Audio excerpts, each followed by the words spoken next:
It's Wake Up Wyoming with Glenn Woods. Dry.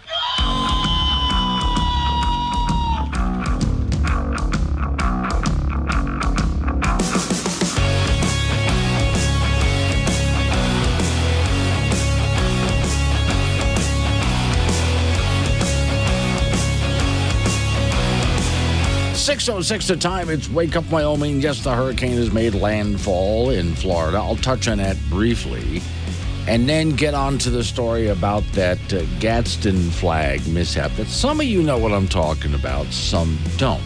It is the height of stupidity at a public school. All right, hang on. Disclaimer time. Here we go.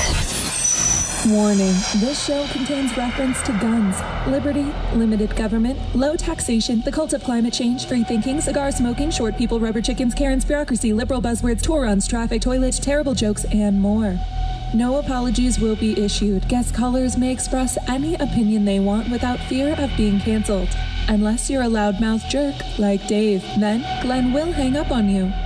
Strap in, hold on to your coffee, and feel free to participate. This disclaimer does not refer to every person named Dave, just one particular Dave from San Francisco. We know a lot of Daves. They call this show all the time, and they're great people. So don't call this program and complain that we use your name. That would be a real Dave move, Dave. Real quick on the hurricane front, I was passing some notes back and forth with my sister about this as I watched the ridiculously large television in my studio here. And yeah, Chet and Yoder's already awake. He said, wow, all I've seen on TV is a hurricane, and it looks a little screwball to me. Yes, well, that's, there's nothing else happening on planet Earth. It's just a hurricane. Now, it did get up to a Category 4, which is a bigger size hurricane. Remember, the myth is we're having more hurricanes than ever before. No, we're not. And they're bigger and more powerful than ever before. No, they're not. This is the first time in recorded history that a hurricane has made a direct hit onto the Big Bend area of Florida, as we call it.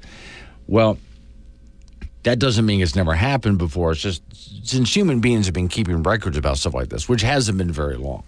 So as I've been watching it, it's about what I thought from a few days ago. It's hard to predict as these things wobble, but at some point you can get a good idea where they're going. Whenever they make these computer models, the computer models look like they've taken some cooked spaghetti and thrown it at a map and just splat. That's where I think it's going. But if you've been around hurricanes enough, you get a good idea for what they do. Not just me, meteorologists, especially the real experts who live in hurricane zones. And where I thought it was going to hit and how is pretty much exactly what this one did. So if you look at above Tampa, keep going up, there's this little island community called Cedar Key. Now remember, from that area up, the coast of Florida is pretty much marshland. There's a few beaches out there, some nice beaches. But it's pretty much all just marshland up there, which is good. I'll explain in a minute.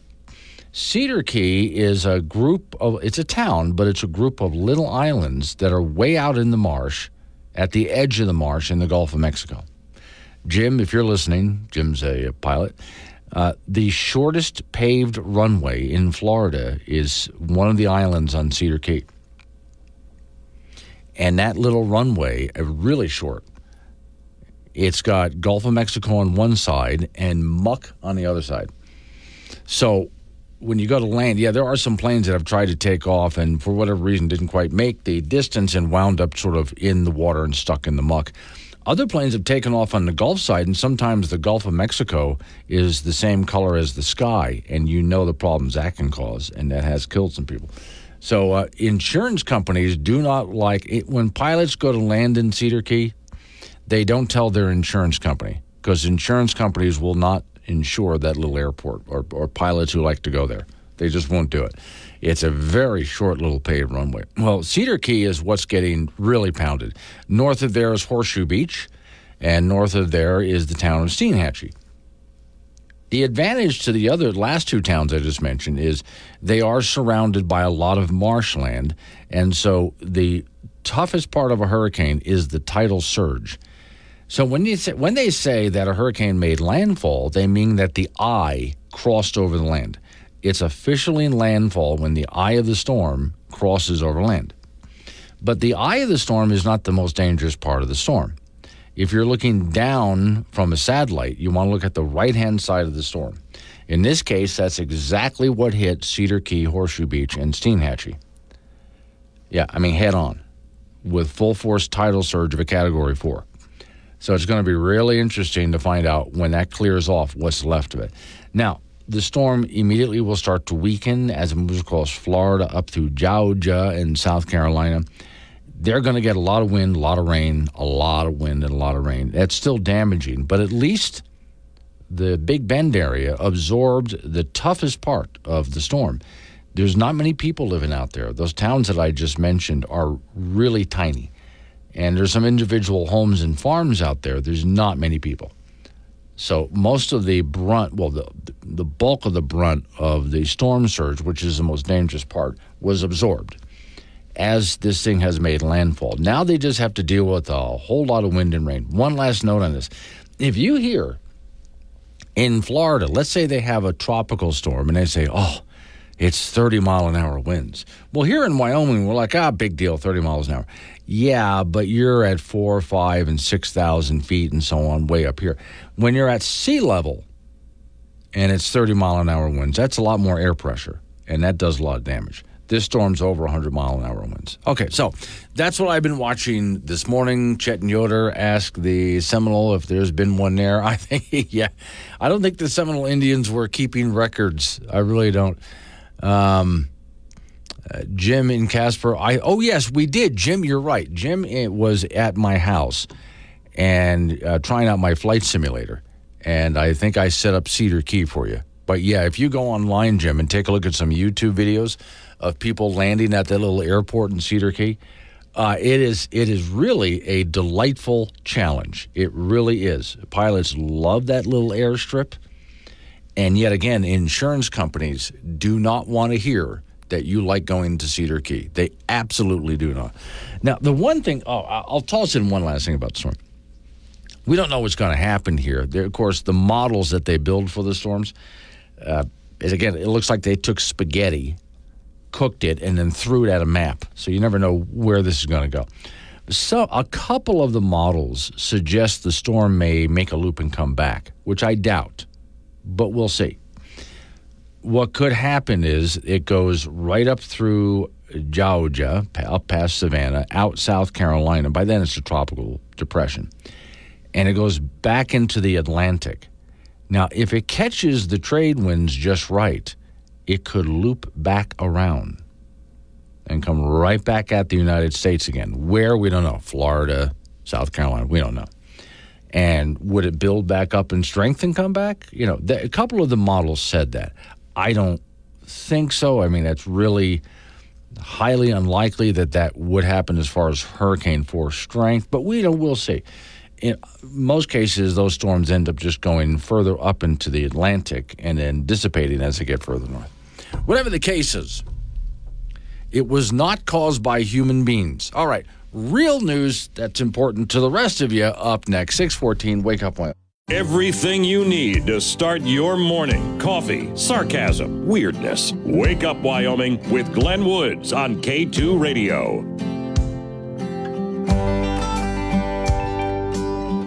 6:17 is the time. It's Wake Up Wyoming. Many of you are going to already know exactly what I'm talking about, but I got to get everybody else up to speed.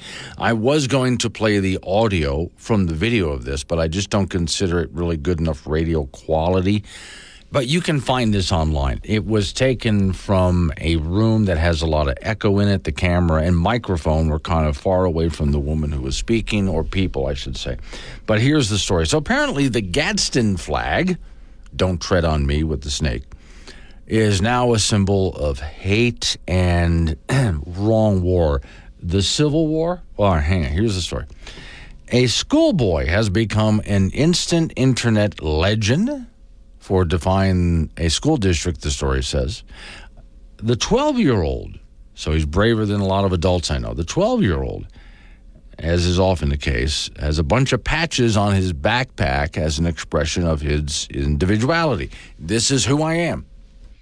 And you just see all sorts of different, people put rainbow flag stickers and different political and social points of view, and sometimes just their favorite rock star or pop star or whatever. His school didn't like one of his patches and demanded he quit displaying it. Swastika? No. Picture of Mao? No. See, if you had put a picture of Che Rivera, they would have said, oh, that's wonderful. Portrait of Jesus? No, that's got to go. No, none of those things. The Gadston flag, and it was on the back of his backpack. He's got on the back of his backpack that he walks around with at school, there's a bunch of patches sort of at the bottom of the pack, and one of them is the Gadston flag. Little Gadston flag, one of the most famous symbols of the Revolutionary War. The flag, of course, coiled snake, yellow background, and mirrored Benjamin Franklin's similar symbol of a snake with the slogan, until unite or die is the original slogan. But then it became don't tread on me after that. So, hey, Colorado, this is you guys. 12-year-old Jaden was kicked out of class in Colorado, Colorado Springs exactly, for having the Gadsden flag patch on his bag, again, sewed there on or stuck on, whatever the case is, on his backpack. The school director said in an email the patch was disruptive to the classroom environment. I would like to know, was it really disruptive, or did a teacher or principal think that it was going to be? They cited a rule which admitted that the flag originated in the Revolutionary War, had no racial context. But as I'm watching the video, what you see in the video is, so apparently Mom is in the room. She's the one recording the video, so you don't see Mom's face. And I don't know if this is the principal. I think it might be the principal. But it could be the school teacher, whatever it is, brought in. And here's the young 12-year-old, who's nicely dressed, by the way, and he has his backpack. And the principal or teacher is trying to explain, well, I mean, it's just, you know, this is a symbol of the Civil War and racism. And Mom explains very politely, actually, it's the Revolutionary War. It has nothing to do in context with what you're talking about. It's not, you're thinking of the flag, the stars and bars that the rebels used for the Civil War. That's not that flag. This is the Revolutionary War flag. You know, the flag that we were using before we had the Stars and Stripes? The school claimed that the flag was a symbol of slavery and white supremacy, and perhaps by their light it is, the story says. After all, everything in America is a symbol of white supremacy, if you buy into critical race theory, including singing the national anthem and so on. But okay, public schools typically display the American flag and are government funded, and each of these teachers and administrators taking a salary, particularly funded by the state as well, from the United States of America, so you would think. The director then argued the flag is associated with, again, hate groups, liking it to graphic design colors and schemes and so on. I mean, it goes on and on. And again, that's where Mom corrects and says, no, you're thinking of the wrong flag. The story says, reality is much simpler. Our education professionals are simply too ignorant to know and teach things like American history. What percentage of public school teachers could name the year the Constitution was written? I bet more than half would say, well, 1776, which would be incorrect. When was it written? Story says the issue of school speech or curricular speech as it relates to the First Amendment to the United States Constitution has been the center of controversy, or as they say in the UK, controversy, and litigation since the mid-20th century. First Amendment guarantee of freedom of speech applies to students in the public schools. Now, here he goes into all of this, legal talk here, and he cites different cases and so on. My thought is this. If the kid walks in to the classroom with some kind of a woke symbol, patch, rainbow flag, something like that, would the school have said anything? Would the teacher have said anything? Would they have said it was disruptive? Would they have said, get that off? You see where I'm going with this. There have been some schools I've talked about over the years where somebody has an American flag. I mean, stars and stripes. And various schools, no, you can't do that. That's kind of it. There was a few years ago, I can't remember how many years ago. It was a few years ago. this is when we were full on in the war of Afghanistan, and a young man in a middle school has an uncle that he really just adores this uncle, and his uncle had gone to Afghanistan to serve, to fight. So this young boy goes to school every single day with this really badass little bike that he has, with the high handlebars, way up high, kind of like an Easy Rider 1960 handlebars. He put a full-size American flag on the back of his bike. So as he rides to school, that big sucker's waving behind him. And the school told him to stop. And it was disruptive, and it could cause arguments, and et cetera, on and on it went. The reaction to that was a bunch of bikers got together and rode to school with the young boy, all displaying their big flags on the back of their bikes. And, of course, there was community outrage as well. Finally, the school backed off. I wouldn't have stopped there. I would demand to know who in the school. Was it the principal? That's one. Who else? Because those people have to go. If that's what you can't have an American flag. Yes, I can. And yes, I can have the Gadston flag.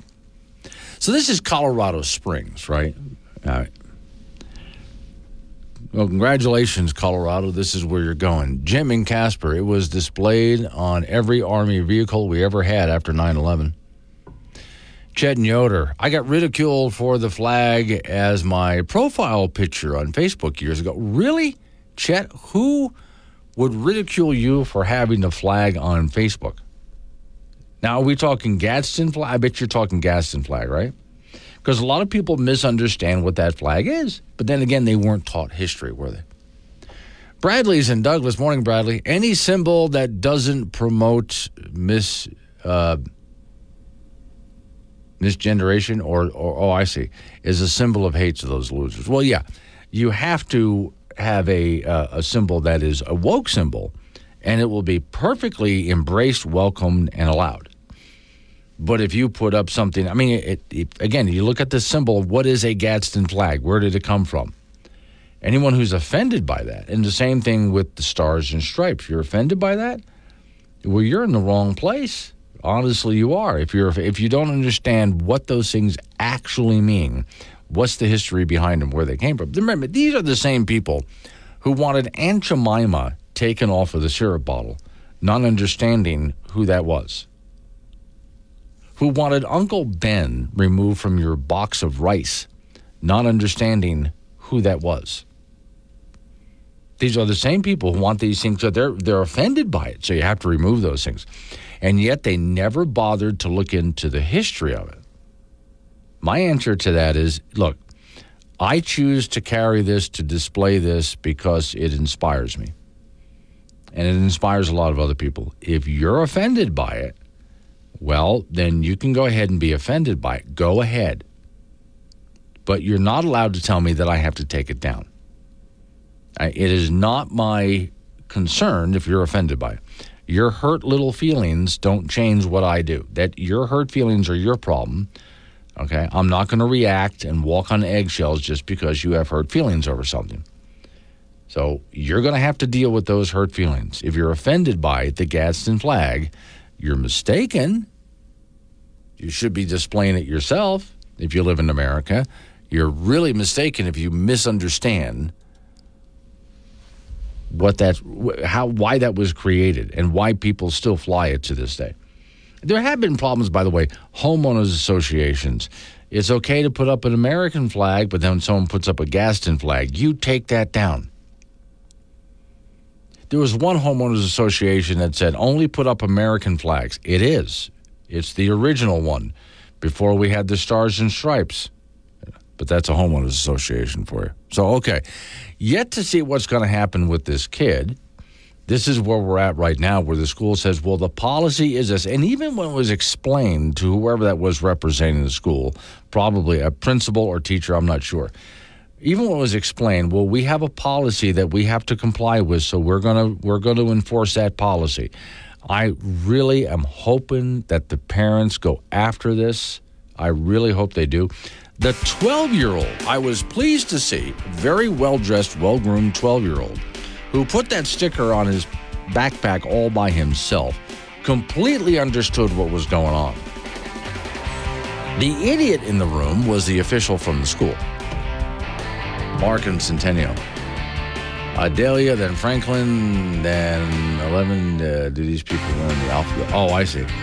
I sent you a link to an article from the Journal of Physics and charged particles from the sun. Okay. I-80 John, morning, Glenn. The governor of Colorado came out on the side of the kid on Twitter. Good. Okay. Happy to hear the governor of Colorado knew which side to be on in this case, even though he's a very liberal Democrat. Let's wake up Wyoming.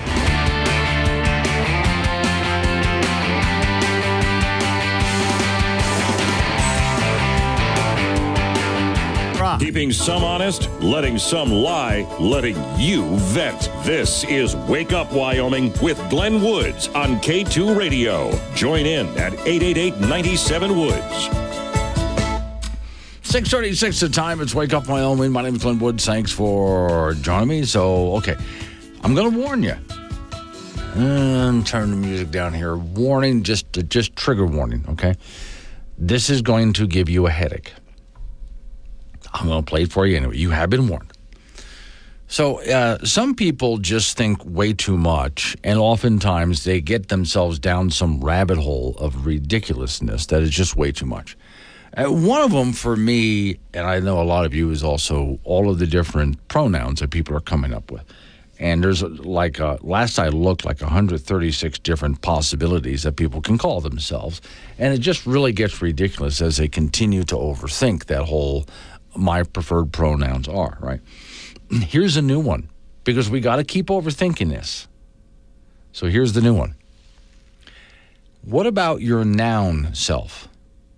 Not your pronoun. What if you decide the pronouns don't cut it? I'm going to call myself a noun.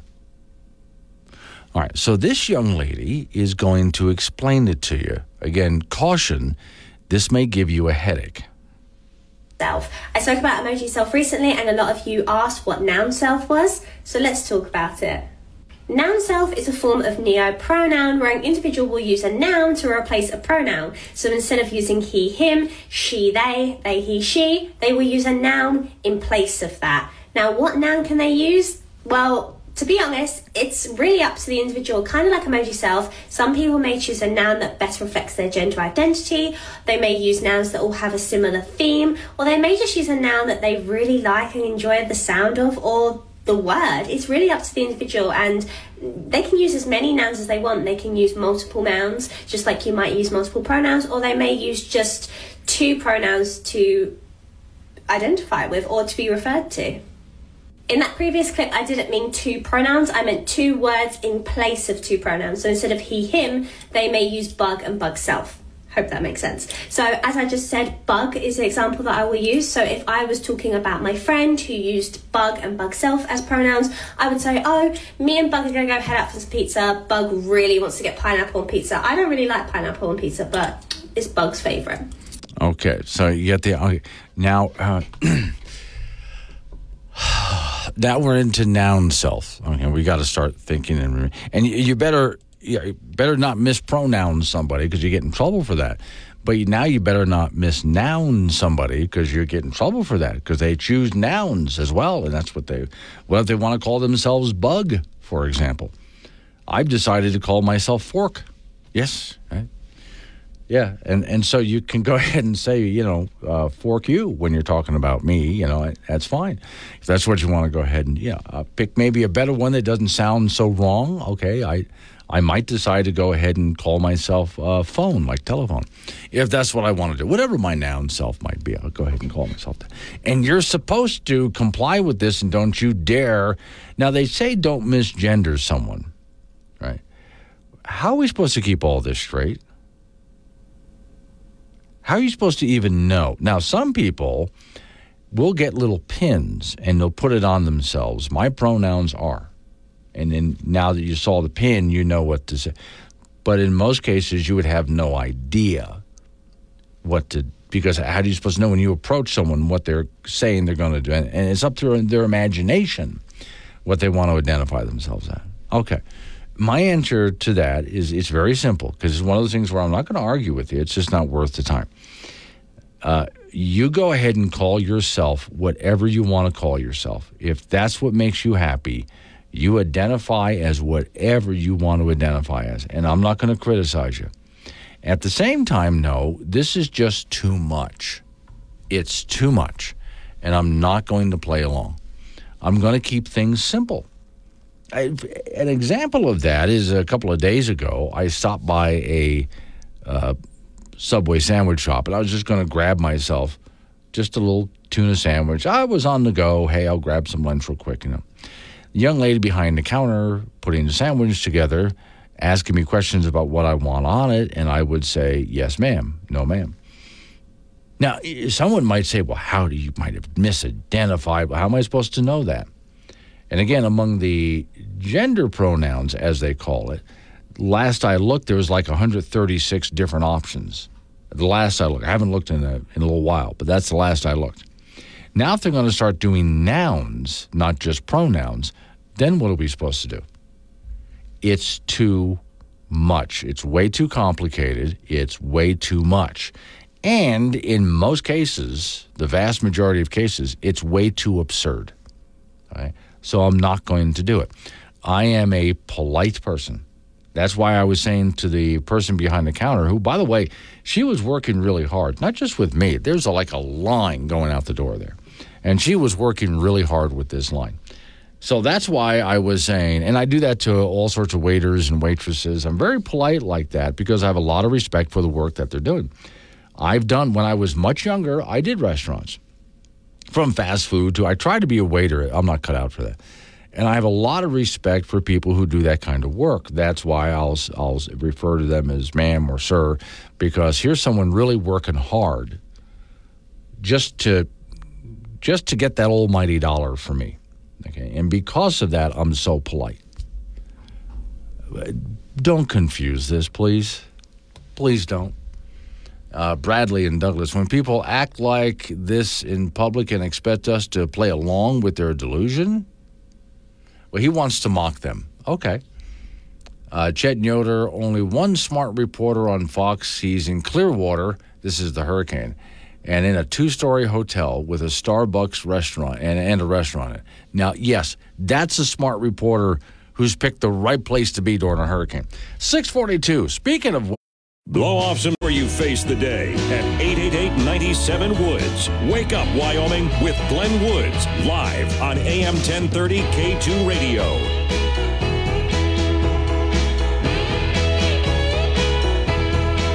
.649 is the time. It's Wake Up, Wyoming. Off we go to the icebox for Frank Gambino is waiting by. So, Frank, I think I told you about this a while ago. If you want... you can go ahead and get a mirror for your bathroom or other part of your house that is cut in the shape of your state.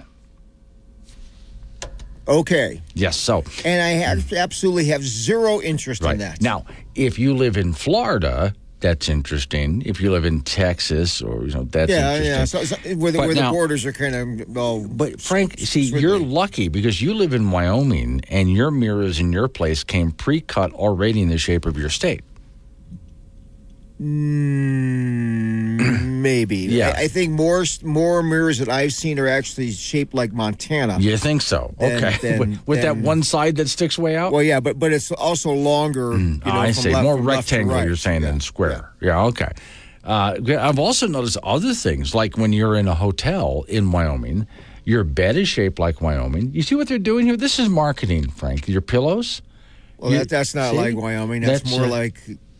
I don't even know what it is. I don't. It's more of a rectangle fluffy. Kind of a shape. So it's I'm just noticing. Hey, some of your favorite foods, like I love eating wheat thins. Well, that's close. The tasty little cracker that is in the shape of Wyoming. Yes. Some pizza parlors in Wyoming are selling square pizza. Mm-hmm, yep. See? Okay. I think that's a marketing ploy. What's really nice is when you open up if you do use still a paper map and you open up a map of Wyoming, the map is shaped like Wyoming.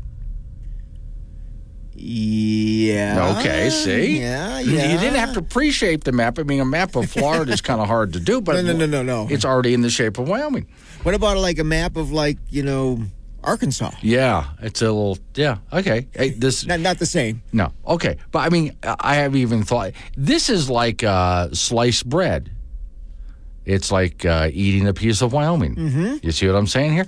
So we can go ahead and use this as a cheap marketing ploy. What I'm saying, Frank, is you don't have to special order anything. No. It's all Wyoming. College football, the Wyoming Cowboys getting ready for their season opener on Saturday night in Laramie, taking on Texas Tech. That should be a very big event down there.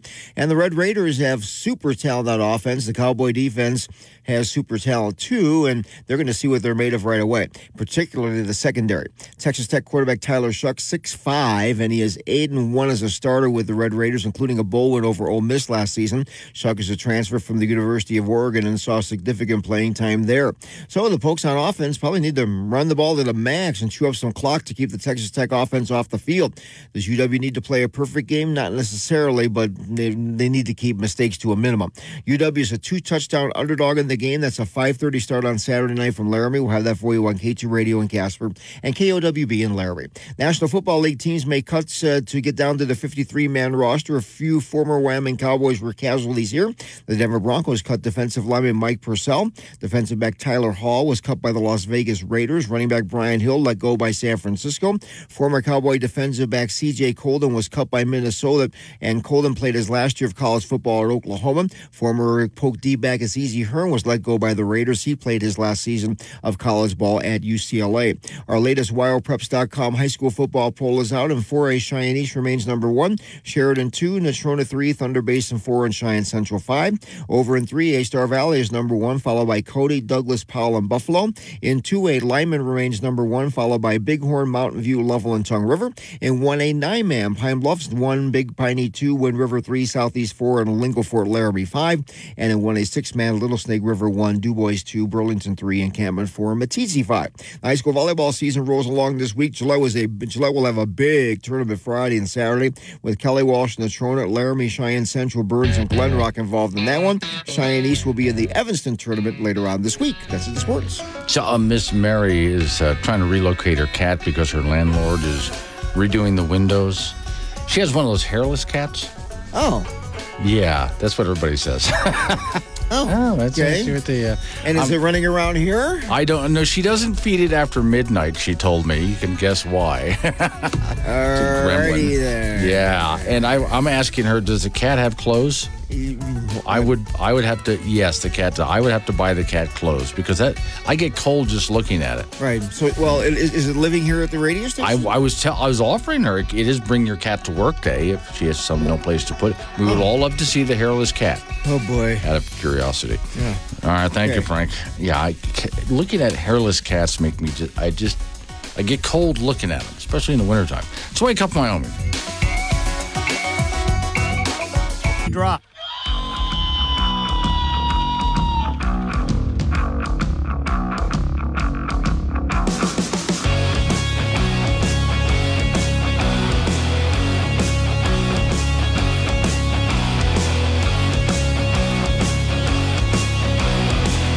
7:06 the time. It's Wake Up Wyoming. It's a Wednesday, so over the hump we go. I got more news on my home state of Florida being hit by a hurricane, which I talked about first hour. Don Day's on 7:45 to talk about that, and an update that we'll have on your weekend weather forecast, which for many of you is an extended forecast. Al is in Casper about the hurricane. Morning, Al. Good morning, Glenn. Yes, I sir. hope that you're doing well today. Very good. Over-caffeinated as I should be. Well, good. Don't try that decaf. No, it's horrible stuff. That's like going gluten-free. It doesn't work. Light cigarettes, unleaded gas. Yeah. Diet Coke. Yeah, that's right. Diet caffeine-free Jolt, if you remember Jolt Cola. Anyway, what you want to talk about the hurricane? Yes. Well, yes. I just saw a thing on there. It's crossing Sanibel Island, and I thought I remembered that you said that was your hometown. Oh, okay. Now, so the last hurricane, which was last year, and it was in the same month, but at the end of this, end of September, actually, not this month, end of September, is when the Hurricane Ian turned and made a direct line towards Sanibel Island, and that's really just devastated my hometown. We almost even lost our lighthouse. It was bad. This time, the hurricane passed up Sanibel and Captiva and was more to the west of it, passed up Tampa, and went toward just north of a town called Steinhatchee. Now, on the Big Bend, where Florida curves over, they call that the Big Bend.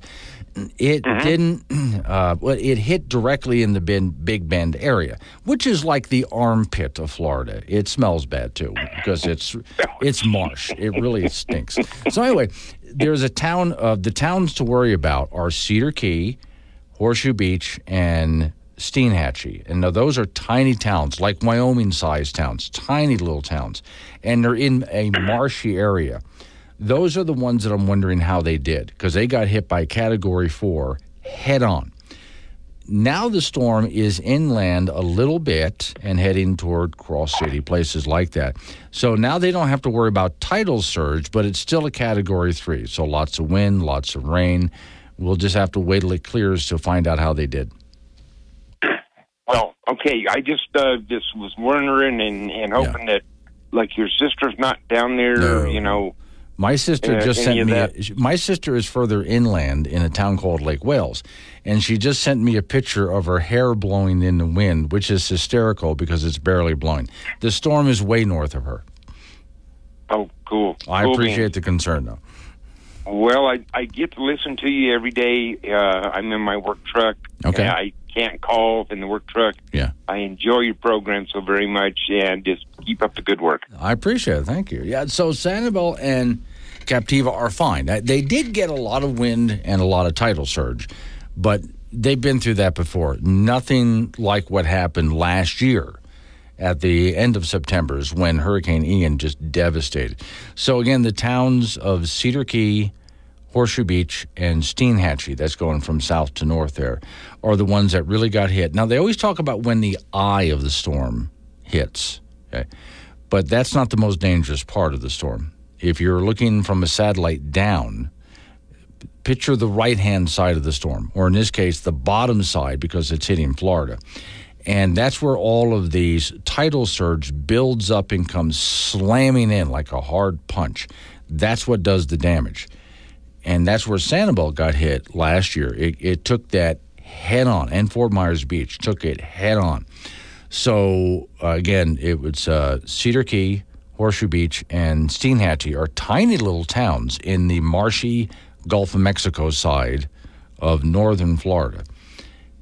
And they took the full brunt of a Category 4. So how those little teeny towns are, there's not much else out there. I don't know. We're just going to have to wait to see what's left. We'll see. But it was not caused by us. Oh, Chet and Yoder. I wonder how the electric vehicles are doing down there. Well, I would actually say not about as well as the gas-powered vehicles are. Because if a vehicle gets underwater in that kind of tidal surge, it's just done. It's done. That's why the best thing to do, I always am amazed by people who will turn to the television camera when a reporter approaches them. I'm not going anywhere. I'm staying. Idiot. Move. Batten down the hatches and get out. There's nothing you can do. Just batten down the hatches and get out. Come back to see what needs to be fixed when you're done. Off to other stories. A few things I found during that news and information break. And by the way, you can do what our friend like Alan Casper just did. 888-97-WOODS, the phone number, 888-97-WOODS. I'm going to start topic hopping, so can you, whatever's on your mind.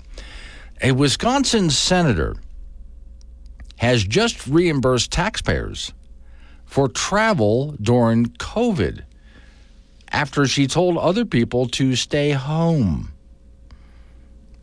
Well, okay, let me see. This is during the holiday. Let's play this. This is from her Twitter account.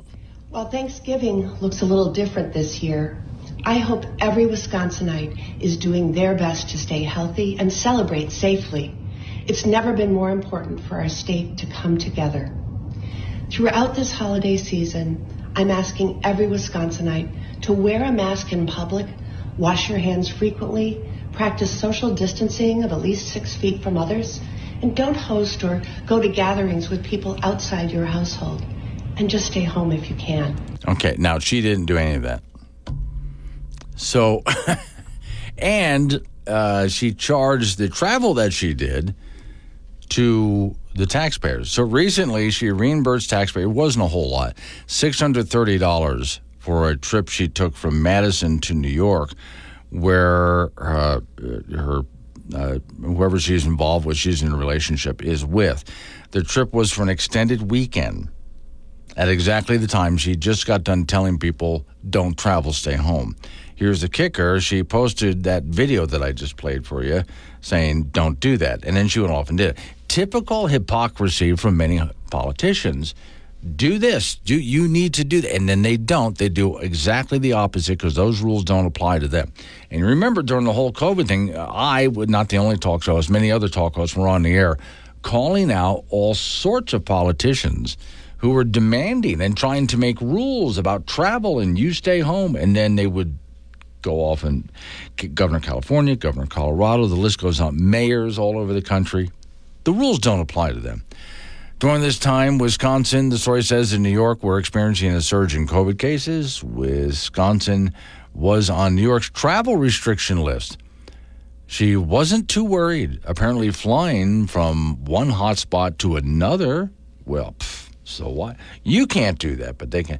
And they have a travel restriction list. And yet, who cares? Just recently, her office reimbursed the federal government for the cost of the trip after being asked about the Milwaukee Journal by the local newspaper. She decided to reimburse the federal government that travel money. What I would like to see, because the story goes on about the travel money and so on, and all the other things she did that were against her own rules. What I would like to see is this. And besides reimbursing the money, thank you for that, now apologize. Yeah, I would think you would owe the taxpayers in your district an explanation and an apology, for your hypocrisy. 7:15, Wake Up Wyoming. Oh. Got something to say? Call 888-97-WOODS or chat with Glenn on the Wake Up Wyoming mobile app from K2 Radio.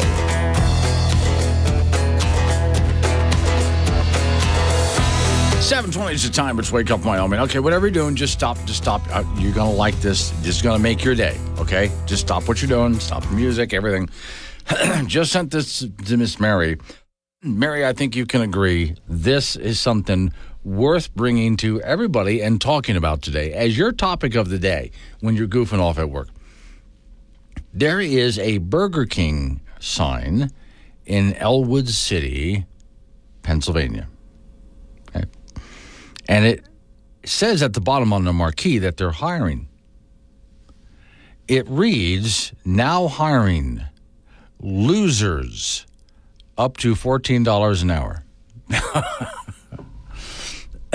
No, I'm going to read that again. Now, for those people who work at Burger King, you're probably listening going, what? Hang on, I'll explain. It actually reads, now hiring losers up to $14 an hour. So what's really going on here is they put up the word closers, but the letter C fell off. So, oh, yeah, you got to see it. The story says mistakes happen. Some mistakes result of, just an accident, surprising outcome. An individual driving by a Burger King in Elwood City caught something, fast food chain sign hanging over the road, hiring losers up to $14 an hour. Lucky the sign was no statement the restaurant was making, but rather, again, the letter C just fell off. Got caught up in one of the other letters on the way down. In fact, I can see it. The letter C fell and got caught up to $14. Got caught in the UP of up in such a way that you can barely tell. The C and the U kind of blend together here. But anyway, hopefully somebody noticed it and went out and changed it before anyone really got offended. And I wonder how many people wanted to go in and apply, but then looked at it, well, I'm not a loser, and so decided, I guess I won't be applying there. All right, now, yesterday I told you the story. There was a Burning Man festival, which is going on now. There were some climate protesters who pulled in a bunch of trailers, and the to Burning Man, it's just a two-lane road. Long back highway, just 2 lanes. And they took a bunch of trailers and signs and so on and blocked the road to protest human-caused climate change. That's a cult of climate change for you. And I told you that the climate protesters, being very woke, are going to really have a hard time figuring out what to do with this one, because it was tribal police. They were on tribal land, and tribal police went ahead and broke up their protest. One police officer took his big pickup truck and just drove through the barricade and destroyed it. And then they just started arresting people and dragging them off. Now, what do you do when it's tribal police? And basically, the Indian is saying to the white protester, get off our land. Yeah. What do you do then? All right, now here's a new one. Driver drags radical climate protesters through highway after they refuse to get out of the way. Radical climate protesters in Germany, who are blocking a street in a staged protest, were dragged forward by a vehicle when they refused to move from incoming traffic. A video posted Monday showed the car refusing to pause amid the protesters blocking the road. As the protesters approached, the car was not moving fast, and so they decided basically to try to climb up on the hood or hang on. Quote, we are all part of the last generation. You see the cult that they're involved in here, as I call it, the cult of climate change? The protester says we are all part of the last generation who still has a chance to stop the complete ecological collapse of Earth. They believe this. Regardless of whether we want to do it or not, said this one protester who was dragged. We came together and offer resolute nonviolent resistance to the fossil fuel madness happening in our present. We are society's will to survive. We still have 2 to 3 years in which we can divert the path of fossil fuel-led annihilation.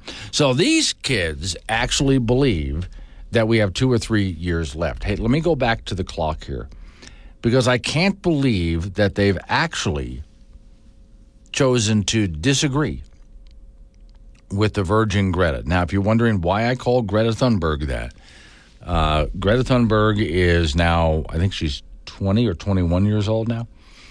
And she was asked about any relationship she's had, and she says none. No, not doing it. Okay. And every religion has to have their version of the Virgin Mary. And so there you go. Okay. All right. So remember, she was quoting another scientist when she did this, but it was 70 days ago that we hit the tipping point. Because you and I had on the air here, we had a special program, the beginning of the End of the World show that I did on this program. That was 70 days ago when she had said climate change will wipe out all of humanity if we don't stop using fossil fuels in the next 5 years. Well, that clock ticked to a close 70 days ago. Another such clock prediction clicked to a close 134 days ago. Then there were several 2 years ago and so on. Now, these kids are saying 2 to 3 years. The best I can come up with is, here's a quote, 10 years before climate change results in human extinction, says Guy McPherson from some University of Arizona is where he's from. All right. So according to that clock, we have 3 years, 89 days, and 17 hours, 33 minutes, and 4 seconds. I have a countdown clock here for this. So the video is shared. Climate activists from the last generation, as they call themselves, the last generation who have been staging protests blocking major roads. They think they have 3 years left or we're done. The protesters wear a uniform of orange vests they've worn in public frequently. Such protests have sparked anger from the public, and there's a video of these. It's rainy outside there in Germany, and these protesters, as the car approached, again, not fast, the car just kept moving, nice and slow, steady pace, and the protesters lean across the hood of this little car. It's a little four-door car, but it's a small four-door car. And they're hanging on to the hood as the car just drives down the road. and the driver is just telling them, I'm not stopping. In July, a woman in Germany grabbed one of the climate protesters by the hair and dragged her to the side of the road so she can drive by. Around the same time period, a 41-year-old trucker in Germany got into a brutal confrontation with climate change protesters, and he just refused to. These people laid in front of his truck, and he's trying to make a delivery, and it's a big semi. So he just got out there and beat them up and dragged them off, is what he did. So you can see, once again, these climate protesters, they're really getting desperate because they think they have like 2 to 3 years left, right? And so how desperate are they getting as they try to save the world? And people who they would normally be able to convince have just gotten fed up and have had enough. That's what you're seeing here. Just enough of this. And especially when traffic is being blocked and people are trying to get to work, get stuff done. All right. Coming up on some local news right after local news. Update on your weather forecast. Then you and I get back into it again. Speaking of weather, 7:45, Don Day joins us. Greg in Cheyenne wants to know about the forecast for bow hunting this fall. I'll make sure to ask him.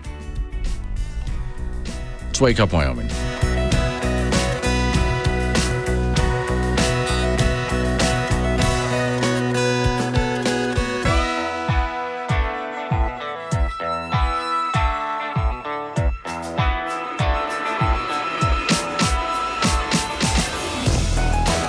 Local and mobile across Wyoming and beyond with the Wake Up Wyoming mobile app. This is AM 1030 K2 Radio.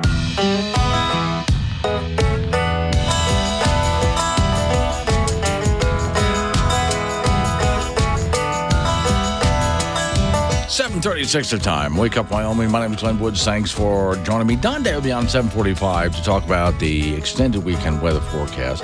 Next couple of days, an extended weekend. And yes, Greg, I'll ask him about bow hunting too. Just see if he has anything on that. If he doesn't have it today, we can have it tomorrow. Ladies and gentlemen, your favorite song. Well, I like guns. I like the way they look. I like the shiny steel and the polished wood. I don't care if they're big or small, if they're for sale, well, hell, I want them all. I like guns, I like guns, I like guns. I love it when a police officer talks about guns in a way that it really, these are people who are on the front lines, in a way that really makes a whole lot of sense. Because oftentimes people who are critical of gun ownerships don't know anything about guns themselves, not only how they work, but how they are treated when a person is in a room with a gun. They assume a gun's in a room, therefore something dangerous is going to happen. There are people who, if they walk into a room and there's a gun on a table somewhere, they'll freak out. Jacksonville, Florida. Listen to the sheriff talking to a group here at a press conference. The story is always about guns. The people are bad. This guy's... If I could take my gun off right now and I lay it on this counter, nothing will happen. It'll sit there. But as soon as a wicked person grabs a hold of that handgun and starts shooting people with it, there's the problem. The problem is the individual. You see, now, that was so simple, wasn't it? That was so incredibly simple. It's going to sit there and do nothing. I've heard that argument before. And I've heard people who are anti-gun, well, it's a stupid argument. Actually, no, it's not. It's a tool. And it's a tool that's just going to sit there and do nothing. It takes someone to pick it up. You know, a lot of people have been murdered by hammers. A hammer is a favorite tool, believe it or not, I'm not kidding, of women who want to kill men.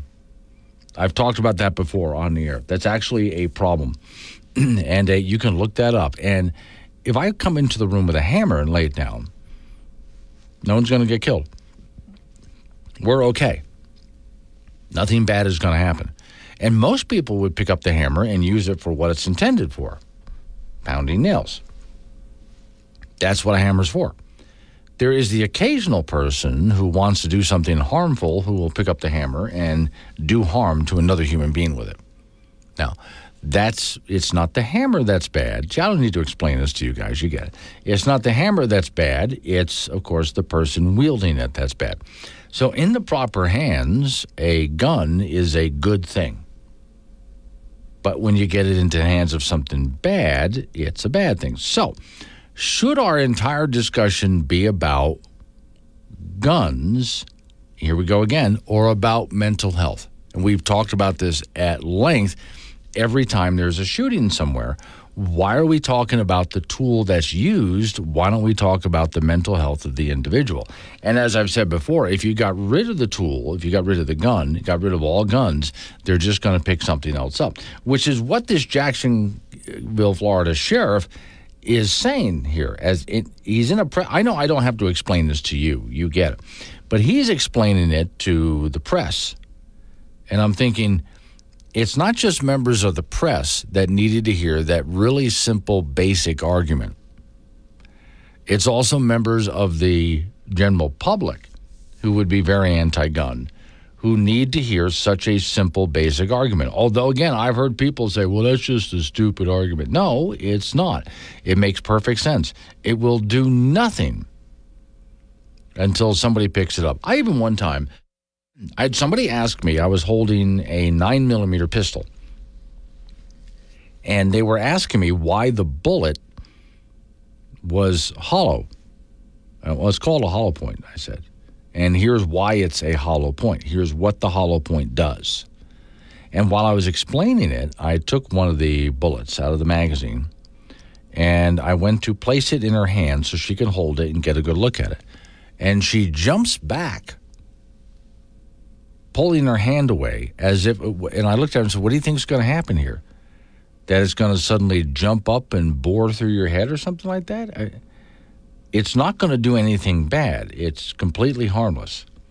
But this is someone who is never exposed to and has no knowledge of, and so you can see how they react around it, which is one of the most important things we can do starting at a very early age, is to educate people so they don't think that a gun in itself is a harmful thing, or that a hammer in itself is a harmful thing, or that knives are inherently harmful. They're not.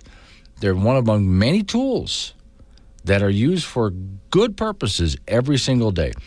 It's when a nutball picks it up. And if anything, to solve the problem, what we have to deal with is, well, the occasional nutball, and identifying them and figuring out how to deal with them, not the tools that they use. 742, Wake Up. So many opinions, we had to build the Wake Up Wyoming mobile app to hold them all. Free download from AM 1030 K2 Radio.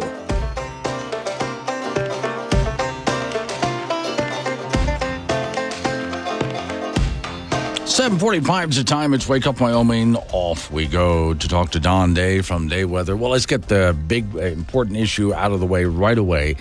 Greg in Cheyenne wants to know the weather forecast for Wyoming bow hunting season. It depends on how well his aim is. Okay. Are we forecasting his hunting success? Or No. That's completely up to him. But is it going to be good weather for bow hunting? Okay, so this is a good question without belaboring the point.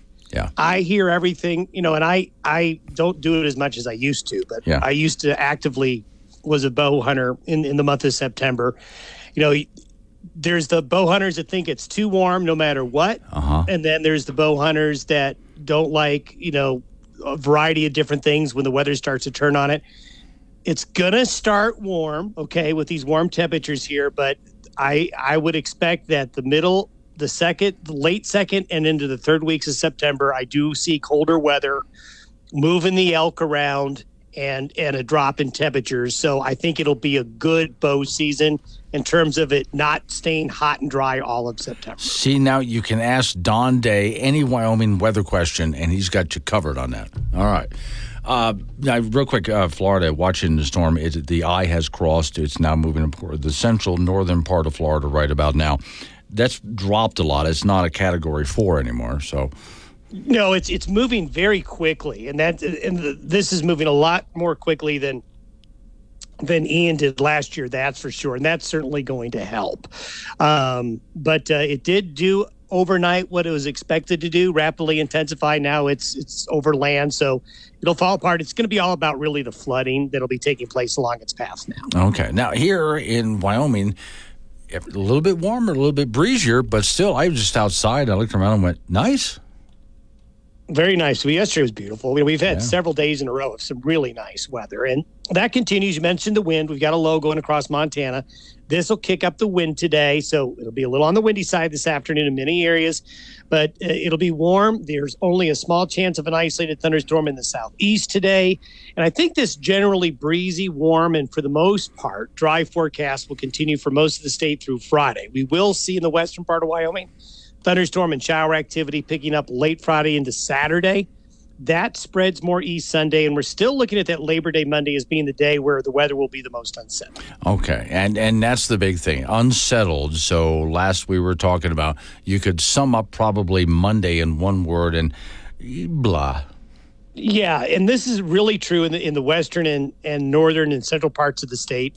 You know, the front may not get to the far eastern counties of the state until later in the day Monday, but 75% of the state on Monday is going to be cooler, have a pretty good chance of showers and some brisk wind. So take advantage of the mornings for the first 2 to 3 days of your Labor Day weekend. That's when you're going to have your best weather. All right. Thank you, Don. Don Day with Day Weather. See, now once again, all I have to do is ask Don, hey, what's bow hunting season going to be like weather-wise? And he knows. Icebox, Frank Gambino's waiting by.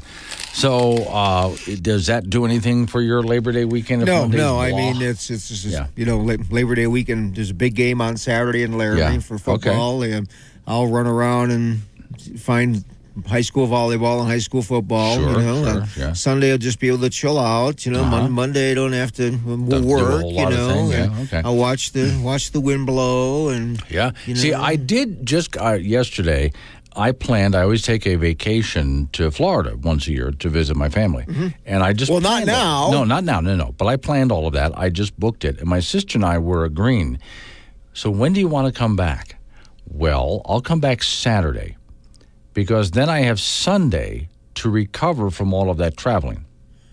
Right. You know what? And I think about that too. And why I don't do that is that, you know what? You're just going to have to man up and just survive it. Oh, I see. Because that's one less day that you could be with your family. Yeah, no, I get that. And that could be a good thing with some families. And sometimes you just no. I just wanted to. I like that day where after all of that, going through all the rigmarole traveling, that I can just sort of sit and relax. And also, since I was with my family for a whole week, we were very active. I need to rest up from vacation so I get back to work.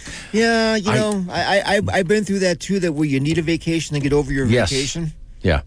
Now, I did find out this, though, a couple of years ago. Keep this in mind, Frank. You like to go home and visit your family in Chicago around the holidays. Yeah. Right, okay. One year, I was going to go on Thanksgiving, and I did. And dear God, and I thought the expense, I was always running the risk of delays and cancellations, and I said, forget it, never again. And I kind of wondered about doing it in the first place. I was very hesitant about doing it, and I'm surprised I did. The next year, I booked going to visit my family the week after. Thanks. Yeah. Now, it's normal again. Better than normal, Frank. I've done this twice now. I just booked tickets for the week after Thanksgiving. I will be leaving from Casper's Airport to go to Denver, to go to Tampa, and then back the same route. Cost just under $400. No way. Because the airlines are desperate to get people on board these airplanes after the holiday rush. Nobody's traveling anymore. They dropped the prices that much. That much, Frank. That's when you travel. Wow. College football, the Wyoming Cowboys getting ready for their season opener on Saturday night in Laramie, taking on Texas Tech. The Red Raiders have super talent on offense, and the Cowboy defense will see what they're made of right away, particularly the secondary and that defensive line. Texas Tech quarterback Tyler Shuck is 6 feet 5 inches tall. He's 8-1 as their starter, including a bowl win over Ole Miss last season. Shuck is a transfer from the University of Oregon and saw significant playing time there. So the folks on offense maybe just need to run the ball and must use some clock to keep this Texas Tech offense off the field. Does UW need to play a perfect game? Not necessarily, but it's got to be close. Mistakes need to be an absolute minimum. UW is a 2-touchdown underdogs in the game. That is a 5:30 start on Saturday from Laramie. We'll have that for you on K2 Radio in Casper and KOWB in Laramie. National Football League teams made their cuts to get down to the 53-man roster. A few former Wyoming Cowboys were casualties here. The Denver Broncos cut defensive lineman Mike Purcell. Defensive back Tyler Hall was cut by the Los Angeles Raiders. Running back Brian Hill was let go by San Francisco. Former Cowboy defensive back C.J. Colden was cut by Minnesota, and Colden played his last year of college football in Oklahoma. Former Cowboy D-back Azizi Hearn was let go by the Raiders. He played his last season of college ball at UCLA. Our latest YOPreps.com high school football poll is out, and 4A Cheyenne East remains number 1, Sheridan 2, Natrona 3, Thunder Basin 4, Cheyenne Central 5. Over in 3A, Star Valley rated number 1, followed by Cody, Douglas, Powell, and Buffalo. Over in 2A, Lyman remains number 1, followed by Bighorn, Mountain View, Lovell, and Tongue River. In 1A, 9-man Pine Bluffs number 1, Big Piney 2, Wind River 3, Southeast 4, and Lingo 5. And in 1A, 6-man, Little Snake River 1, DuBois 2, Burlington 3, and Cameron 4, Matiti 5. High school volleyball season will roll along this week. Gillette with a big tournament on Friday and Saturday with Kelly Walsh, Natrona, Laramie, Cheyenne Central, Burns, and Glen Rock involved in that. Cheyenne East will be in the Evanston tournament this week. And in high school cross country, Lander with a meet tomorrow afternoon, and Buffalo will have one on Friday. That's in sports. So, my sister just sent you a note. Yes, Frank, he needs a day of rest after we drag him all over Florida. Oh, okay. Well, so, I mean, it's a big place, you know. I mean, yes, the traffic can be just mind-numbing. Well, and there's so much to do as well. But, yeah, it really does make a... Here's what as sister dear, if you're still listening, if they're going to have Thanksgiving the week before, you think maybe they can put a plate of Thanksgiving dinner in the fridge for me or freezer so when I show up I still have... Yeah. Why not? That's a good idea. It's a good idea, yeah. All right, since I missed it with the family, it was leftovers. All right, thank you, Frank. Coming up on some local business that we have to take care of. We're going to roll into news time after that. National local update on the weather forecast and into open phones. Wake Up Wyoming.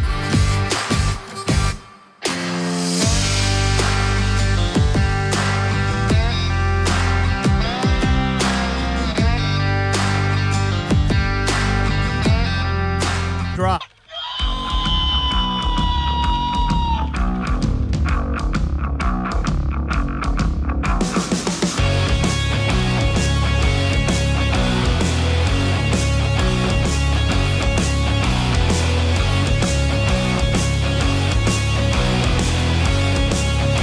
Six the time. It's Wake Up Wyoming. My name is Glenn Woods. Thanks for joining me. Okay, so there's a lot more to go through, a lot more I have to go through.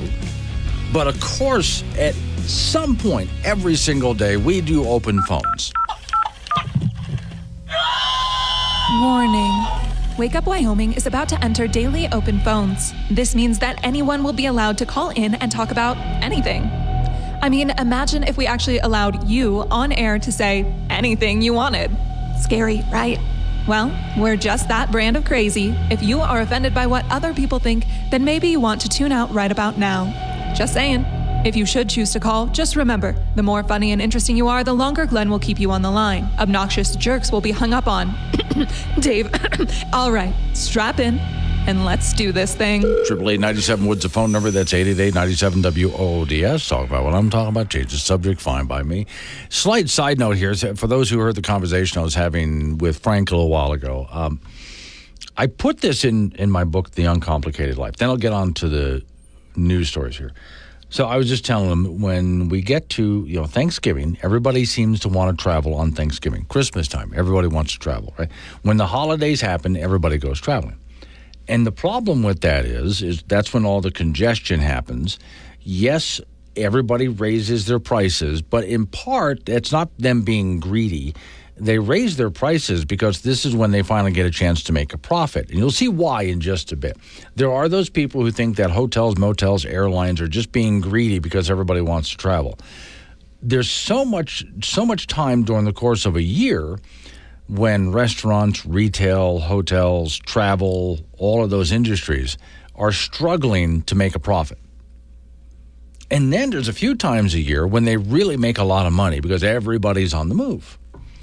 And so that's when they raise their prices. But that's also when all of the hassles happen because everybody's trying to travel.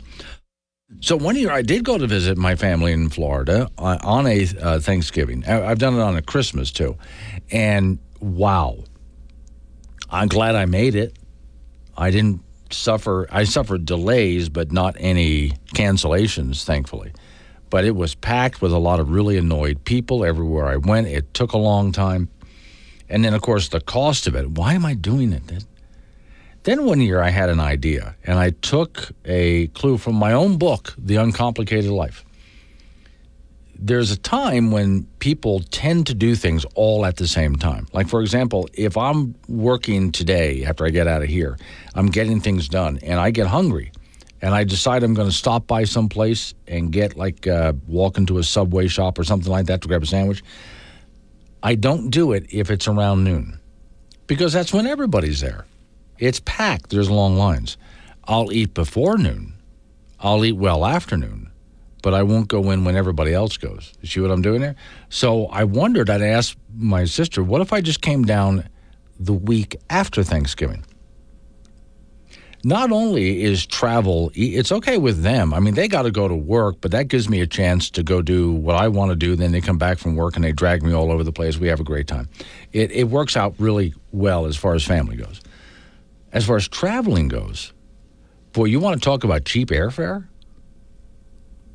I mean, it was just a little over $300, not quite $400 to get tickets to go from Casper, Wyoming to Denver to Tampa and back, round trip. That's it. That's the cost. And there's going to be hardly anybody on the airplane. And I've done this a few times now. That's when you travel. You go around when everybody else does things, and you get there faster, cheaper, fewer people to get in your way. I mean, it just works out just so much better. Why do you have to do it when everybody else does it? Lunchtime does not have to be at noon. You can have it at a different time when hardly anybody's there, you see? And again, even if I've noticed at Chinese buffet restaurants, for those people who like to do that, in fact, many restaurants raise their prices a little bit around the peak times.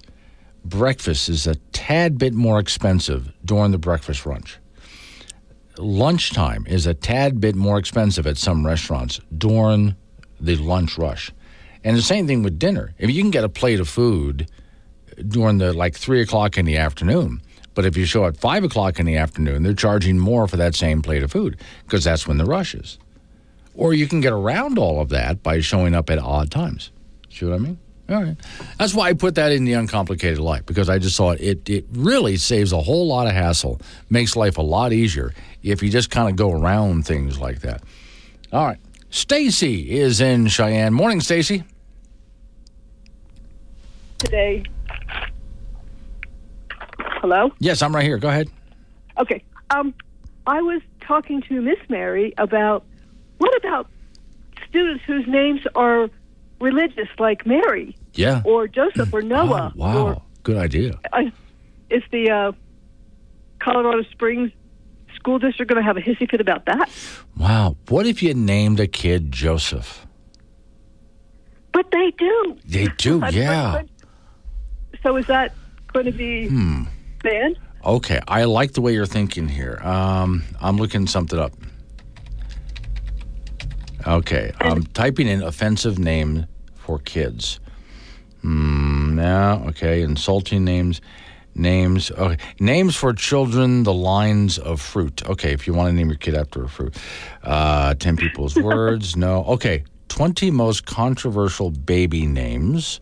Okay, I didn't know there were controversial baby names. Probably because I just never thought of it before. Let's see what they say. Nor should you have to, if you ask me. Okay. Somebody's Cohen Gunner. Gunner. We think anything to do with guns should be banned, so don't name your kid Gunner. Too late. Harvey. Anything to do with a natural disaster. You know, Hurricane Harvey? Yeah. Yeah. Don't name your kid India. That's cultural appropriation. Jeremiah. Okay. Who just imagined the doll from Play School? I didn't. No. But you're thinking more religious if I say Jeremiah. And then there's, Karen. Don't name your kid Karen because, Karen's an insult these days. Yeah. Yeah, if you call someone a Karen. Nixon. Don't name your kid Nixon because of Richard Nixon. Hadn't thought about that before. But okay. What about Jesus? Jesus would be one. Jesus. I think you've brought up a great point. Okay, so what I'm going to do is I'm going to go ahead and take a look at the time here. It's now 8:13, and the date is 8/30/2023. So I'm calling what you just did a prediction that at some point the woke crowd is going to be offended by certain names, especially Christian names. Okay. I think it's going to happen. Okay. I hope not, but I think you're right. I'm not surprised. I think you're on to something. All right, thanks for calling. I appreciate it. No, I'm thinking about that a minute. I think Stacy really has a point here. What if you name your kid Christian? I know many kids named Christian. Oh my Lord, you named your kid Christian? You named your kid Jeremiah? You named your kid after some biblical character? What if you named your kid Donald? And they think like Trump? Or what if you named your kid Trump? Some people, I have met kids, some of you probably have seen this too, but I've met a kid whose name was Harley Davidson. The family's last name was Davidson. So he named his kid Harley because he likes the motorcycle anyway. Okay, so you could name your kid something that the woke crowd would find offensive. Holy cow. Stacy, I think you're really onto something there. Now, my name, by the way, I always teased my mom that my name is a contradiction in terms. A glen is an open field. Yeah, so if you look at the top of a mountain and you see a little open field in the trees, or if you look down in a valley full of trees and there's a little open field down there, that's a glen. I'm a Glen Woods. Now, you can be one or the other, but you can't be both at the same time. Thanks a lot, Mom. You've named me a walking contradiction. Keeping them honest. This is Wake Up Wyoming with Glenn Woods on K2 Radio. Something on your mind? Join in at 888-97-WOODS.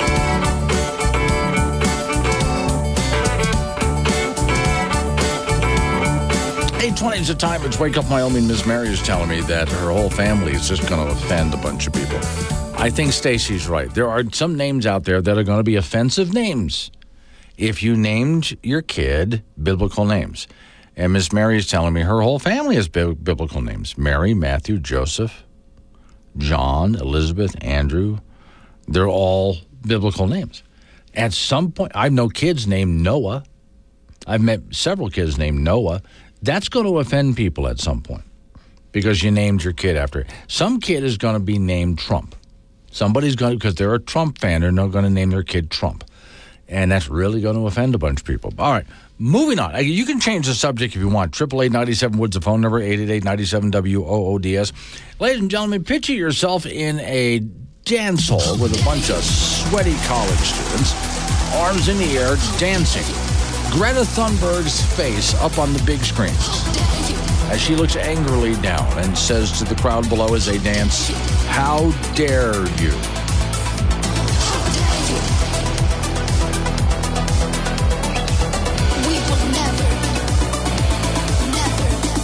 So the latest in your climate change update here is, wait a second, Brad and Cheyenne, alternative travel schedule, and biblical names. Okay, that's fine. I'll get back to all of this.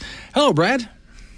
Hey, let me be the devil's advocate for just a second. Okay. Let's say that people alter their travel plans and they go the week after, like you said. Yeah. Let's say that 8 million people heard you.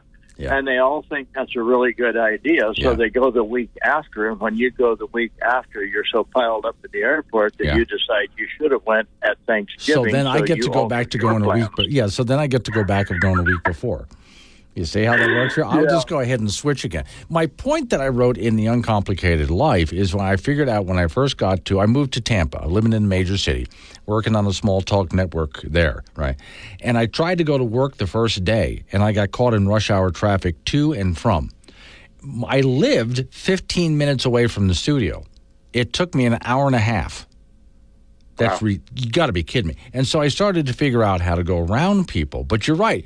If I let the cat out of the bag and let everybody know, everybody's going to change habits. But then I get to travel at the time that I want to travel, right? Yeah. Okay. Hey, another thing is, biblical offending people names, things like that. If we're talking a little bit biblical, it does say, in the latter days of the end times that wrong will be called right, right will be called wrong. People will laugh at the truth and they will become lovers of self. There's two perfect examples on lovers of self. At the concert downtown Cheyenne the other day, last weekend, it's amazing how many people, and especially women, were standing there taking, at least 20 photos of themselves, of their, faces and stuff. And in restaurants, how many people are taking pictures of themselves? Yeah. And you just, because you're sitting there amongst 30, 40, 50 people, and they're right out in the open, and you can notice that. Mm-hmm. And it is getting more and more and more noticeable that people can't see, a lot of people just can't seem to stop taking pictures of themselves, and that might fall under the category of, people will be lovers of self. The one picture that really annoys me more than anything else, besides the fish face kissing the camera thing, is when they stand there in a bathroom mirror holding the camera or the phone up in front of their face, and they're looking at the phone while taking a picture of themselves. You can set your phone to take, you can put the phone down and have it on a timer and step back from the phone, and it'll take a bunch of pictures of you. Yep. Yeah. So try that. Weird. Yeah. All right, Brad. Thank you. I appreciate it. And quit doing the fish face kissy thing. That's it. Carrie is in LaPorte, Colorado. Hello. Hey, good morning, Glenn. How are you? Good. What you got for me? Hey, let's see. Let's start off with, I guess people don't name their kids. We're just talking about biblical names and everything, Noah and John and all these other ones. You don't hear anybody naming their daughters Jezebel. Yeah, that there was a time when people did, but here's one. As you were saying this, I looked up a story because I remember this from a few years ago in the New York Post. Mom names her baby Lucifer. Catch as hell. Oh, wow. Yeah. Funny. Hey, the other thing is, I know that with all the political climate and everything that's on the news, with Trump and then with the Democrats, Biden and everything, Hunter Biden, it's really funny how the Jeffrey Epstein minor list for the airplane rides out there to his island has just slowly just disappeared. They don't talk about that no more. But what about information? Are they looking at trying to get that released? Get that information that's on that list of who is going out there? I would hope so. I really would like to see someone push a Freedom of Information Act, something like that, because think about how many people we would have in jail or even just kicked out of government if we knew who was actually on that island.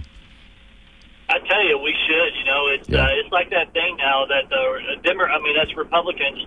We're putting on the boxing gloves and we're fighting back now with all this stuff. So hopefully here pretty soon, the next 4 months or 6 months, that we'll start seeing a lot of Democrat or a lot of Republican DAs throughout America prosecuting a lot of these corrupt Democrats. Yeah, hope so. Well, in general, you remember it was a few years ago, we found out that Congress, and this is both Democrats and Republicans, had set up a taxpayer-funded slush fund. So when they were accused of sexual impropriety, harassment, groping, whatever it might be, they had money just to pay the person to shut up. Yeah, that's asinine. That they would even have a little fun like that. Yeah, but they set that up, and we didn't know about it for a long time. Then finally we found out about it, and it was Democrats and Republicans both who not only voted for it, but used it. Right. And it was so crazy. They were even trying to cover that up. Oh, it's for other things. But then once when they really got down to find out what it was for exactly what you just said. All right. Thanks for calling from Colorado. I appreciate it. 888-97 Woods, the phone number. I'll get back to the whole thing. It's not just climate change. It's about straws. You're really going to like this. My sister in Lake Wales is telling me, nice one, Glenn. You told everyone about your secret travel week. Yeah, see, that's the same thing that Brad was saying to me. Don't tell people your tricks. That's what by the way, thanks again to everybody. I've had to, not only are books of mine selling really well online, because you can get the Uncomplicated Life, and my recent novel, Genericville, is named too. Just type them in online in my name, Glenn Woods, with 2 N's. But also the bookstore in Casper, Wyoming, asked if they could carry 3 of my books, Essence, The Ghost Story, The Uncomplicated Life, and Genericville. And they've sold out a couple of times now. I've had to restock them. So I appreciate that. If you want to stop by, the books are there. And I devalued them with my signature, so they're not worth much anymore by signing them. But that's what went into The Uncomplicated Life. One of the things I figured out was don't do things when everybody else does them, and you'll find yourself having a much easier time. Don't go to movies when everybody else goes to a movie, unless you like a full theater. I like more of an empty theater, but don't go when everybody else goes. Don't go. You're going to take your spouse out to dinner. Do not go to the restaurant when everybody else goes to the restaurant, unless you like sitting in a full restaurant. but that's also when they tend to charge more. Don't travel when everybody else travels. That's why it's not a good idea. Here comes Thanksgiving, and Labor Day weekend is this coming weekend. Everybody's got to go camping because it's their last chance for the summer to get a good 3-day weekend camping trip. And I understand that, but everybody's got to go. Go camping during those times when nobody else is out there. I've been at campsites when literally I had a whole campground to myself because I go around everybody else. Coming up on 8:30, Wake Up Wyoming. If it's happening in Wyoming, it's on Wake Up Wyoming with Glenn Woods from K2 Radio. Join the conversation at 888-97-WOODS.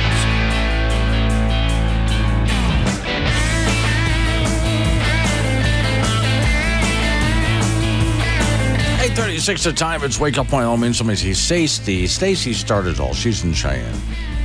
She was asking about names that you can't call your kids anymore because they're offensive. Brad in Cheyenne said, well, a lot of biblical names, of course, are just offensive these days. And then Carrie, who's in Colorado, well, Jezebel, that's a biblical name there. Bill is up in Casper. He said, Adolf used to be a really popular name. It's true. Besides Adolf Hitler, Adolf was a very popular name. Not anymore. You don't want you don't want to name your kid Adolf or Hitler. So, yeah, there's certain names that just go out of style. That's why a lot of parents these days are not naming their little girls Karen, because Karen carries a bad connotation these days. All right, 888-97-WOODS is the phone number, 888-97-WOODS. A while ago, and I'll be telling this story a lot in my lifetime because it was, I think, just a perfect example of what is wrong, and there's a lot of things wrong.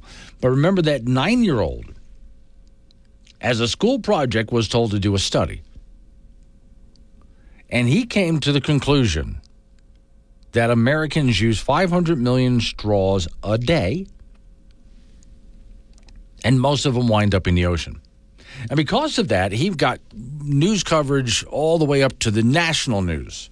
He was on Good Morning America, Today Show, stuff like that. Major news publications talking about. And some cities around America even banned straws. I think, did Canada do that too? They wanted to ban, they couldn't completely ban straws, but you can only get a straw if you asked for it in some places. Otherwise, they would serve your drink without a straw. But now, no, we're going to go to paper straws. Now, of course, it turned out the kid was completely wrong.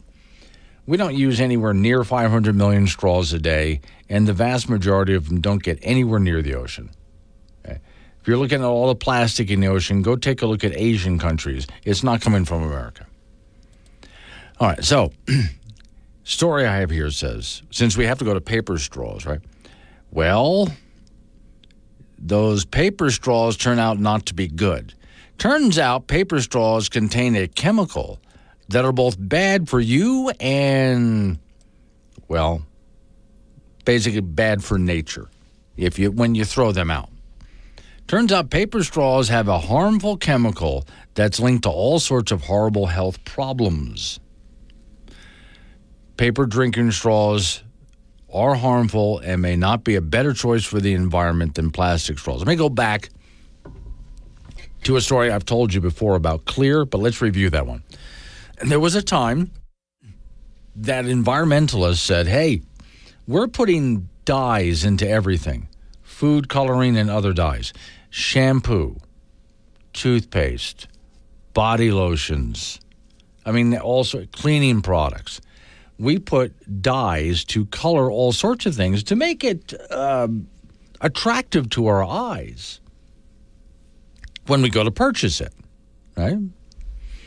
Those are harmful to us and the environment. So a big movement got started to make things clear. Some of you might remember clear Pepsi. It was Pepsi, but it looked like Sprite.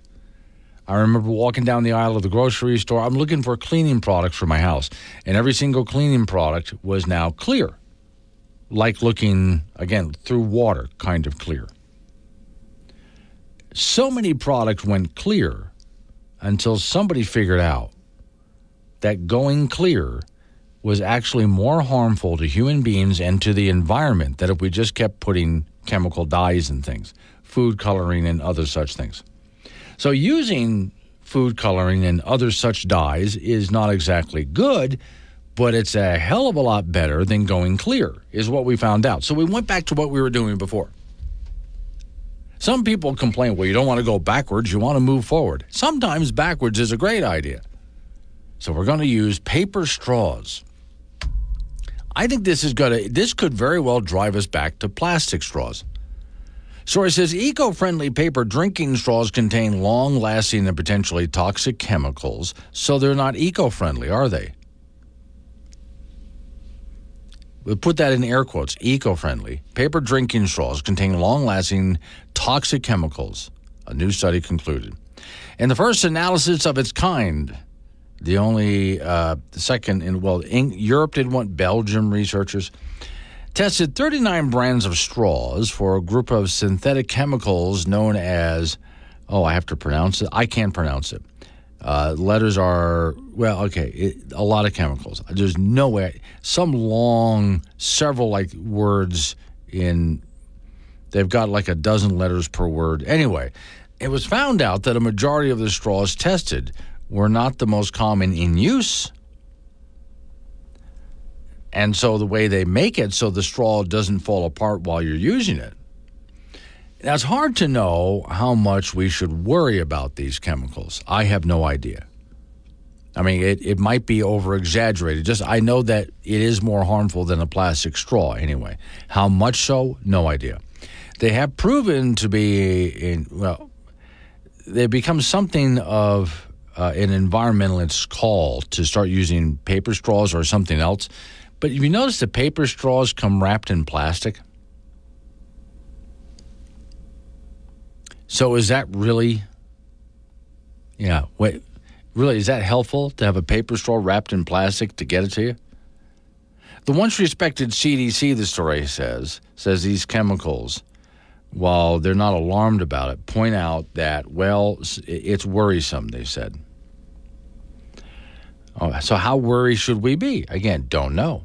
I can't answer that for you. All I can tell you is, according to several studies, it is actually more harmful to use a paper straw than a plastic straw. So go back to using plastic straws. Just like with the whole clear movement, it was better just to put food colorings and other dyes and things, which is not perfect, but better than trying to go clear.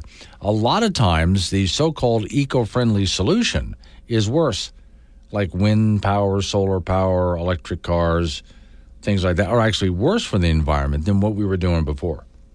So for those people who want to save the planet, we got to save the planet from the internal combustion engine. Well, if you're in coal and natural gas and oil, your solution is worse. TJ is in 10 sleep. Speaking of names, offensive names, in England, many girls were named Fanny. That's true. There are a lot of names out there. You can think of it. There are names out there which used to be perfectly acceptable to name your kid. And now, if you say that name, people kind of snicker. They kind of giggle. They named you what? Oh, the name was okay when you were a kid and you were named that. But now that name has not just a bad connotation, but sometimes a dirty connotation. And so some people have wanted to change, and some people have changed their name. I can't call myself that anymore. It now means something really embarrassing and dirty. And my parents didn't know that when they named me that. But now, and even one that's just a negative connotation, like I said, it used to be very common to name your little girl Karen. But now to be called a Karen is a bad thing. Yeah, so Karen is being dropped like a hot potato as far as names are concerned, and people are trying to come up with something completely different. Thanks a lot, Karens. You ruined a perfectly good name, just like you ruin everything else. 8:45, Wake Up Wyoming. Spreading across Wyoming faster than a new case of measles. Wake Up Wyoming with Glenn Woods, live on AM 1030 and the Wake Up Wyoming mobile app.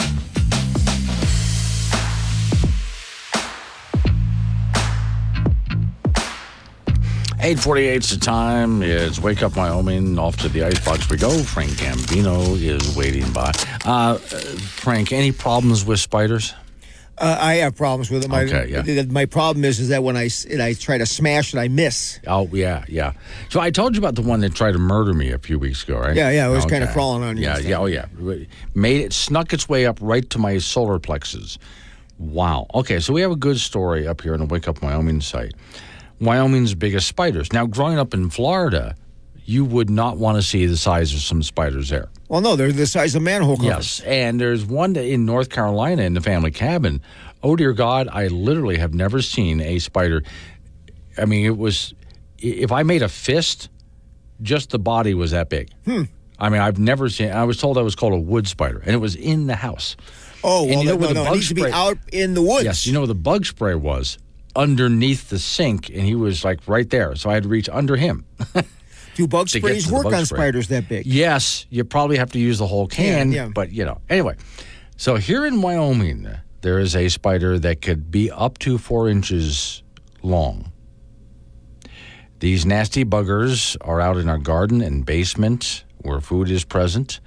The mothers can carry their eggs and babies on their backs, so they can appear to even be bigger than that.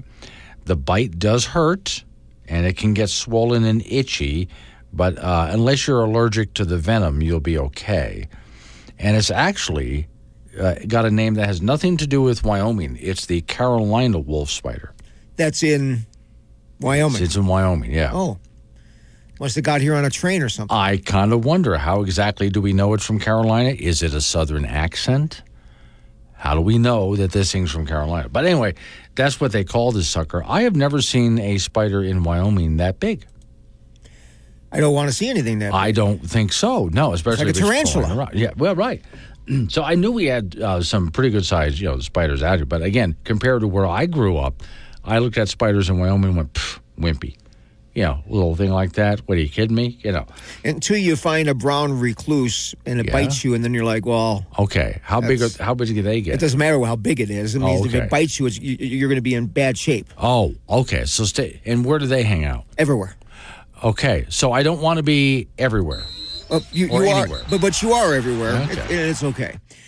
The National Football League teams made their cuts to get down to the 53-man roster. A few former Wyoming Cowboys were casualties here. The Denver Broncos cut defensive lineman Mike Purcell.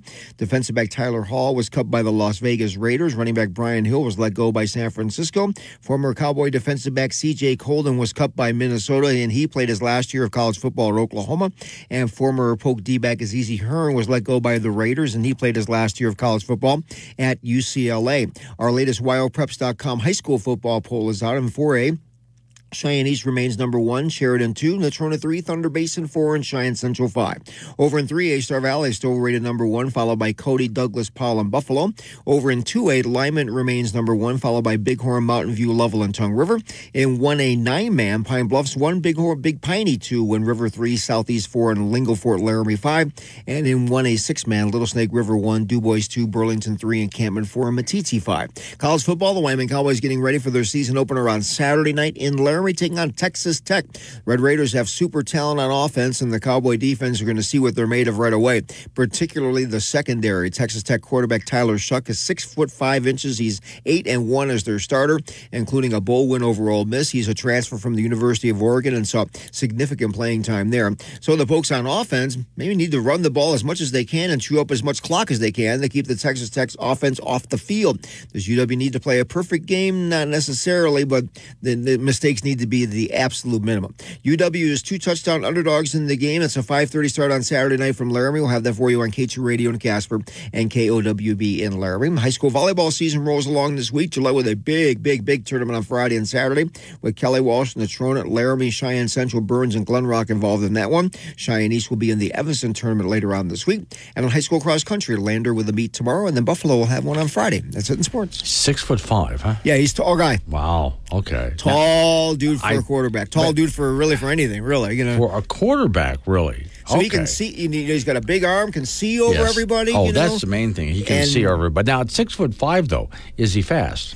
He can run the ball. Yes, he can. Okay, because sometimes it doesn't matter if you're so much fast. It's more like you can plow through everybody. He's quick.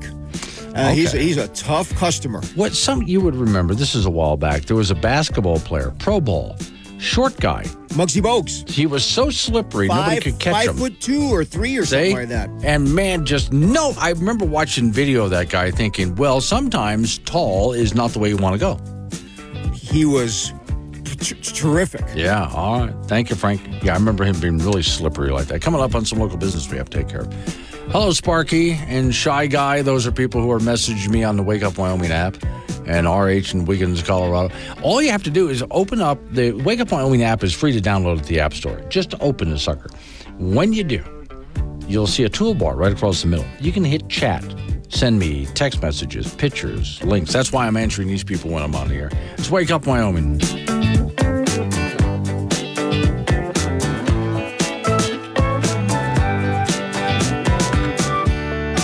Draw.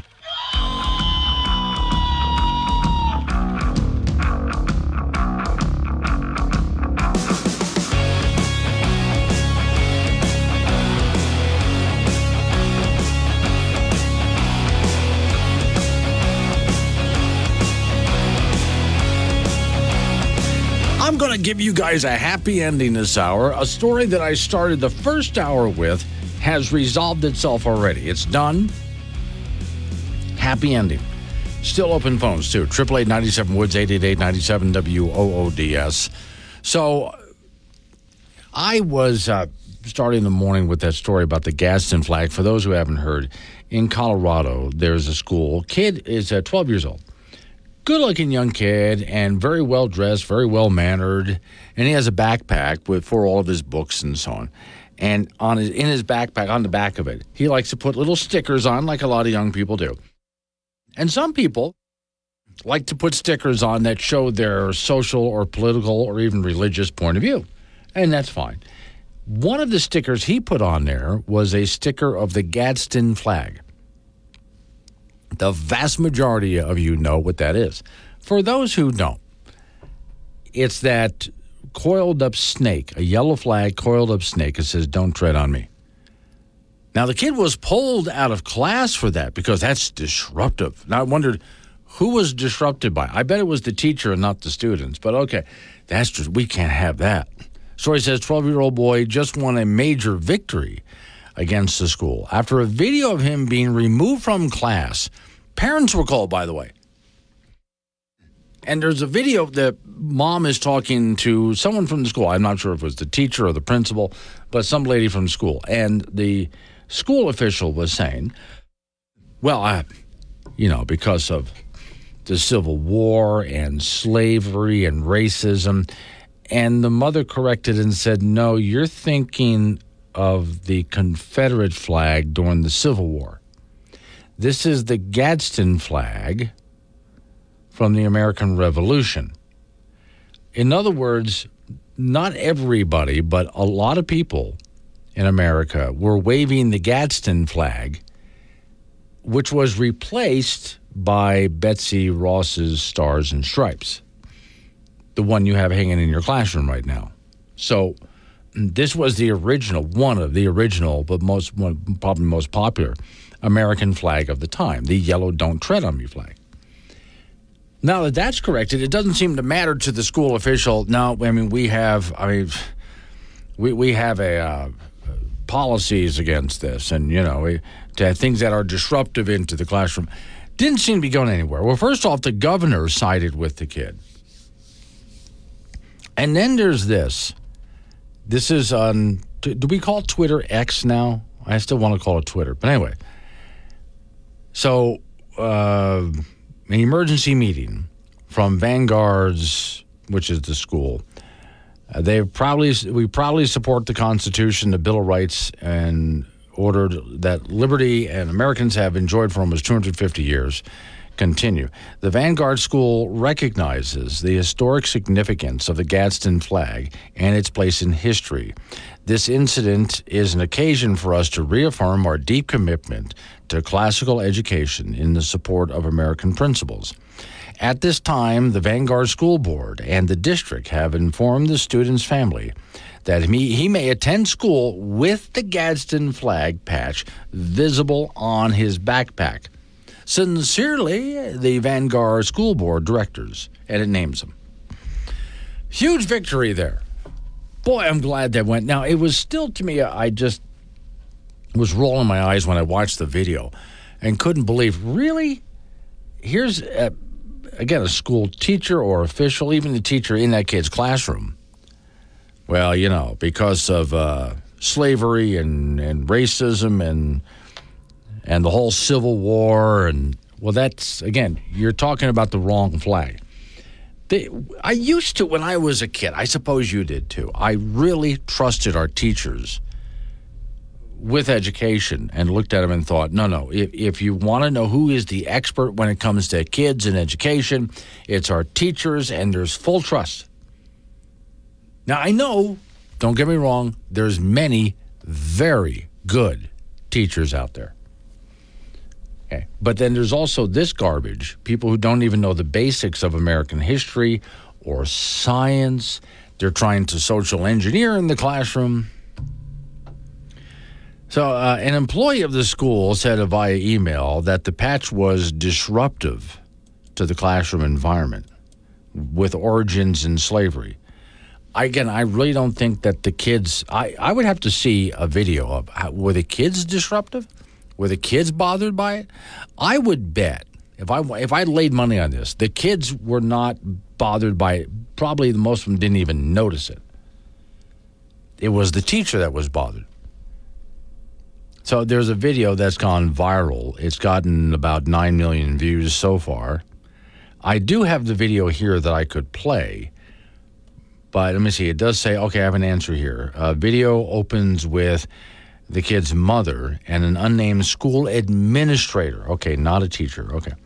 Staff member says, so the reason that we do not want the flag displayed is due to its origins with slavery and the slave trade. And she goes on to talk. And that's where the mother corrects.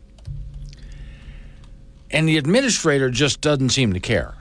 Well, we don't care. We have rules, We have rules that we have to follow, and so it's disruptive. Yeah, but you're wrong about it. It's not. You have the wrong origins. That's like saying keep the stars and stripes out of the classroom for the same reasons, which, by the way, some people want to do. Good news. It's been resolved. The school board in that Colorado town has said the kid gets to go back to school with the Gadston on his backpack, and they reaffirmed their belief in free speech, and they understand that the Gadston flag is, right up there with the old stars and stripes as an American flag and American tradition. I am so glad to hear that this was resolved. So good. Now, so you have some good news for your day. 9:13 is the time. Wake up. News and weather together at the top and bottom of every hour. This is Wake Up Wyoming with Glenn Woods on AM 1030 K2 Radio.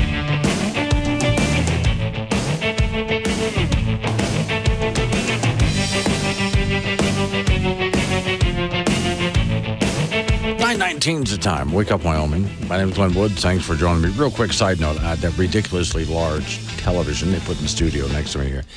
There's a video from earlier of Clearwater, Florida, a reporter standing almost knee-deep in water as wind howls around the reporter. And the reporter screaming into the microphone, hey, here's what's happening now. We don't need to do this. It's dangerous out there. I understand completely that it's very dramatic, but we don't need to risk the lives of reporters. Some years ago, South Carolina, Columbia, South Carolina, a hurricane had hit, and a reporter and his cameraman were up against this building, so they were out of the wind. And the reporter's trying to reach around the corner to get this little handheld wind gauge so he can get a load of what's the gust factor. Not just what's the wind speed, what's the gust factor. And finally he says, this is live television, by the way, I'm going to step out into the road to find out what it is beyond this building. So he steps out into the road away from the building and turns to face the wind and hold the wind gauge up.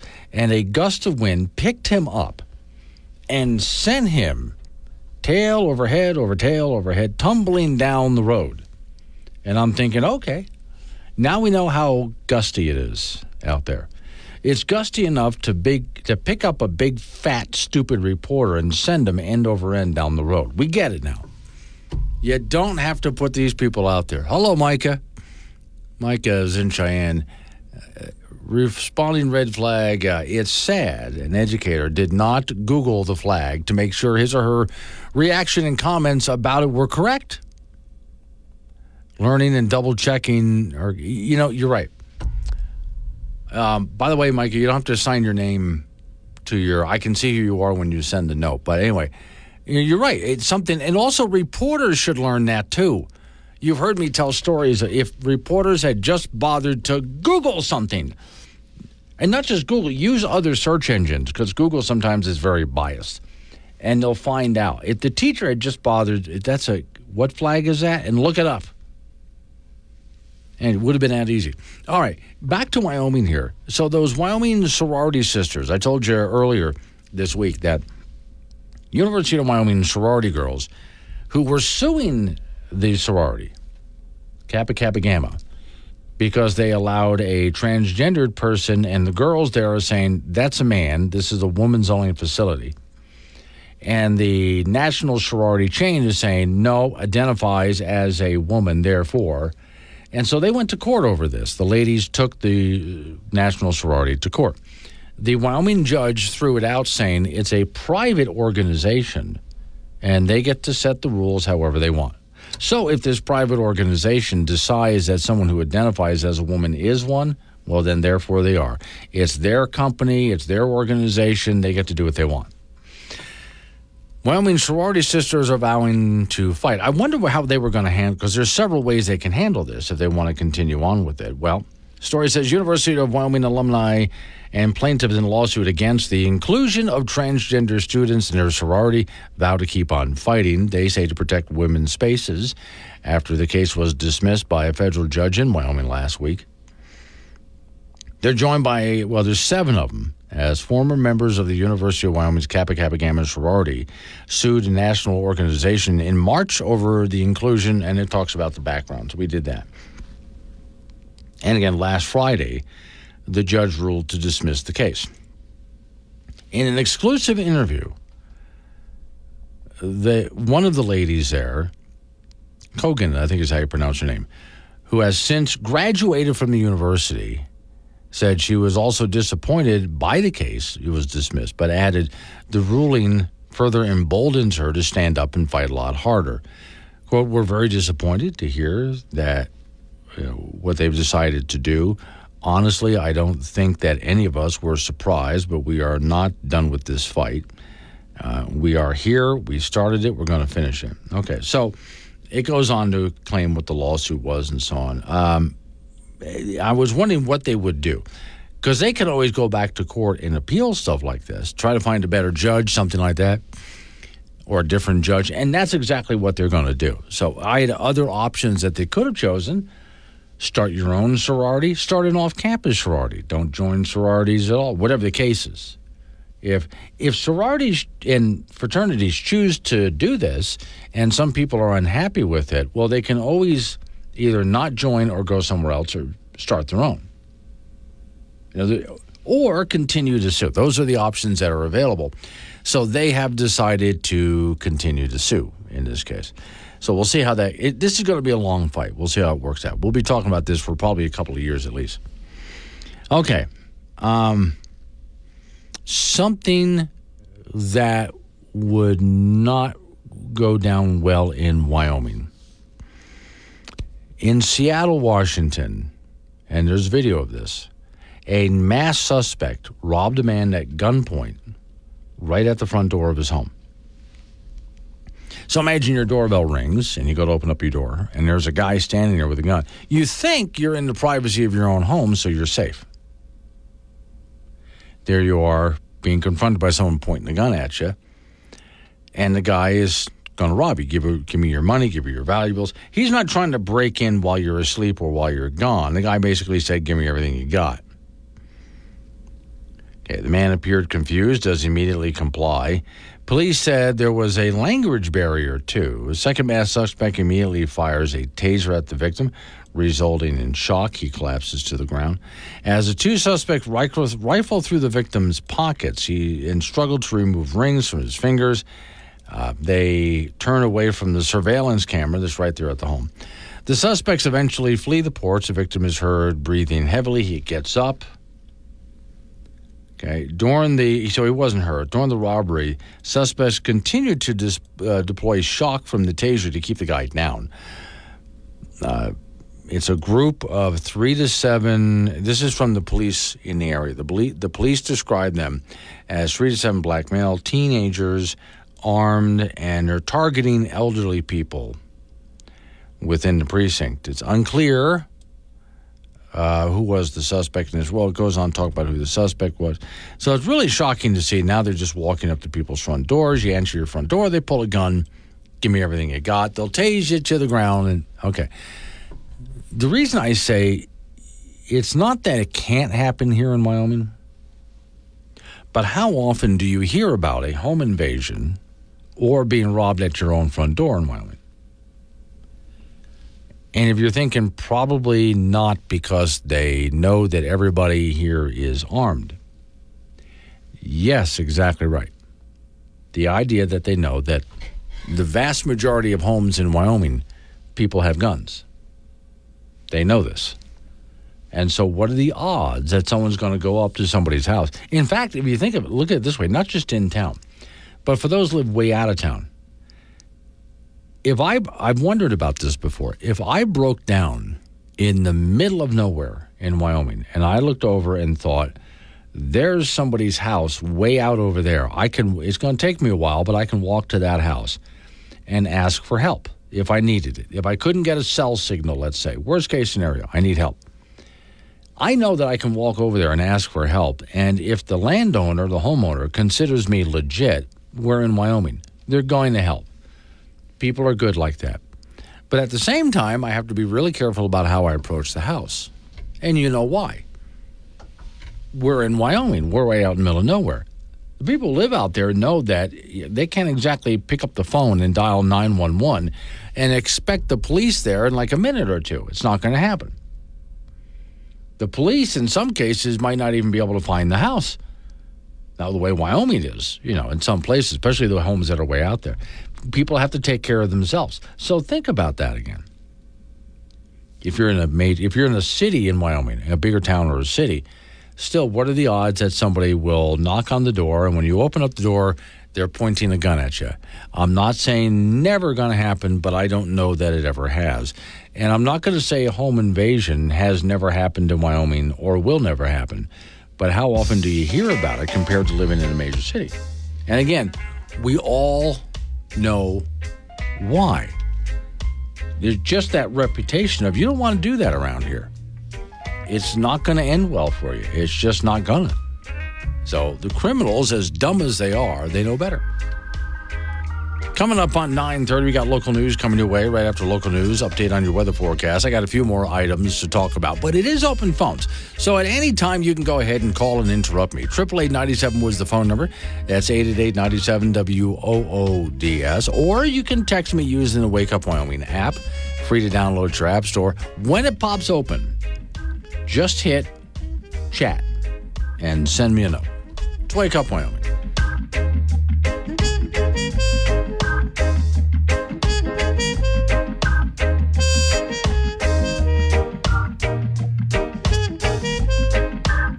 5. When you need to know quicker than the morning paper or the 5 o'clock news, you need Wake Up Wyoming with Glenn Woods. Mornings on K2 Radio.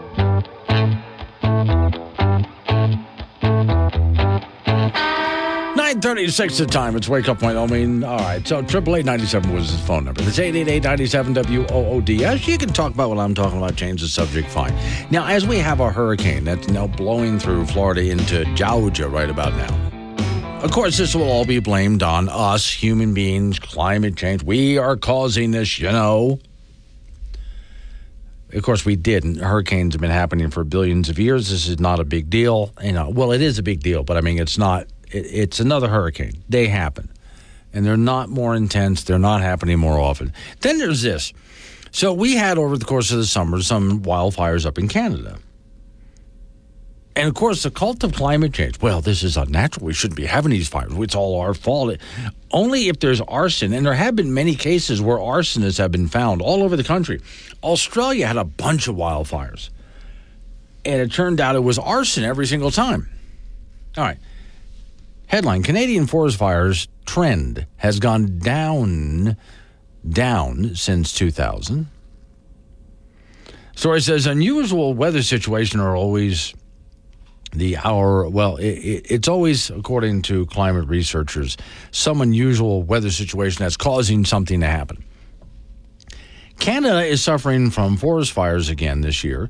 The reason is a drought. So while we here in America have come out of our drought, there's a few spots in Texas, Kansas that are in drought, but the rest of the country is pretty much just out of drought. We definitely are here in Wyoming. Have you ever seen it this green, this late into the year? Completely unprecedented, right? So the reason the persistent drought, according to a study, climate change has doubled the likelihood of forest fire. Extreme conditions in Canada have been fueled by intense and persistent fire, conducive weather conditions known as fire weather, which has been observed since the beginning of May throughout the country. And it talks about fatalities and so on. But the country's official wildfire statistics do not show any such trend. And I'm looking at some of those statistics in front of me right now, bar graphs, stuff like that. Strictly speaking, the trend in the number of fires that actually from the year 2000 till now has been decreasing. There are some years where there are more fires than other years, but when you look at the bar graph going from year to year to year, from 2000 to now, the trend is down, slowly going down. Now, the study does not say that the number of forest fires has doubled, the probability. That's different, of course. A CBS report puts the number of natural causes at about half, and then the rest of it is, arson, things like that. So once again, why the fire actually started, a lot of time, human factor, oh, sure, there was an arsonist out there. And yes, we are in drought conditions. But also they have not been managing their forests. And if you go back before human beings ever did manage forests, there were some nasty forest fires that lasted for a long time over huge areas. But again, I'm looking at the graph of forest fires in Canada from the year 2000 till now. Some years are busier than other years. Some years are very quiet compared to other years. Overall, the trend is moving down, not up. Chappie is in Burns. Morning, Chappie. Rural Wyoming. Oh, okay. The 3 S's apply in rural Wyoming. shoot, shovel, and shut the hell up. And that goes back to the guy that was in California. There's a knock on his door. He opens up the door, and there's a couple of guys holding a gun at him. And one has a taser. And they rob him of everything, right? They mug him on his front porch. Right there at his front door, he's mugged. Again, try doing that in Wyoming. Try doing that in a small town, as the song says. You get a completely different result out here. So Chappie and Burns is saying, well, I mean, for a lot of people, by the time the police gets there, you got to show them the body in the hole. But that's where, and I joked with him, what body, what hole? He writes back, the 3 S's apply in rural Wyoming: shoot, shovel, and shut the hell up. Okay, which is why I was saying earlier, it's not like those things would never happen in Wyoming, have never, or will never happen. It can happen anywhere, okay? It certainly can. But home invasions or being robbed at your front door are a whole lot less likely in a state like Wyoming, especially because we have not only so many guns, but a stand-your-ground law, which says you are in your home. You are allowed to stand your ground. You don't have to retreat. You can handle the situation right there. For that matter, it doesn't just apply in your home. Wyoming has made sure to change that rule. The law says that if you're out in public somewhere and someone tries to mug you, you're walking across a parking lot to get to your car to go home. Someone tries to mug you. Well, you're not the bad guy here. You are allowed to stand your ground. You do not have to retreat. You can defend yourself. And if you end up pulling a firearm and using it, if that's what you thought was necessary at the time, the state of Wyoming will back you up on that.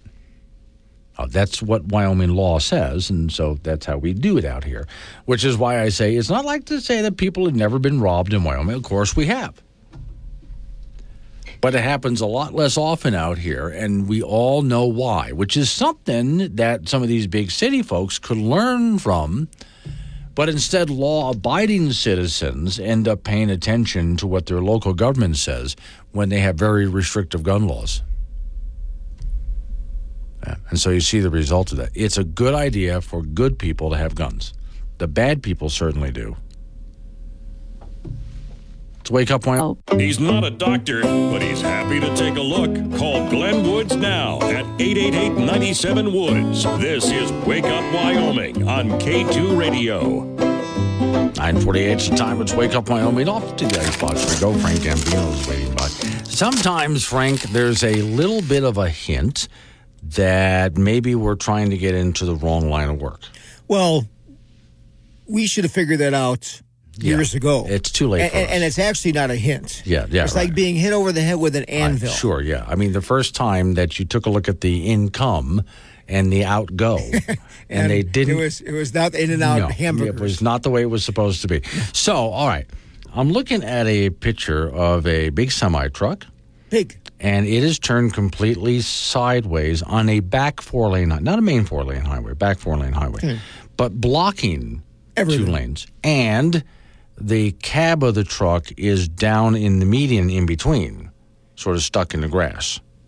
All right? How did he get there? Yeah.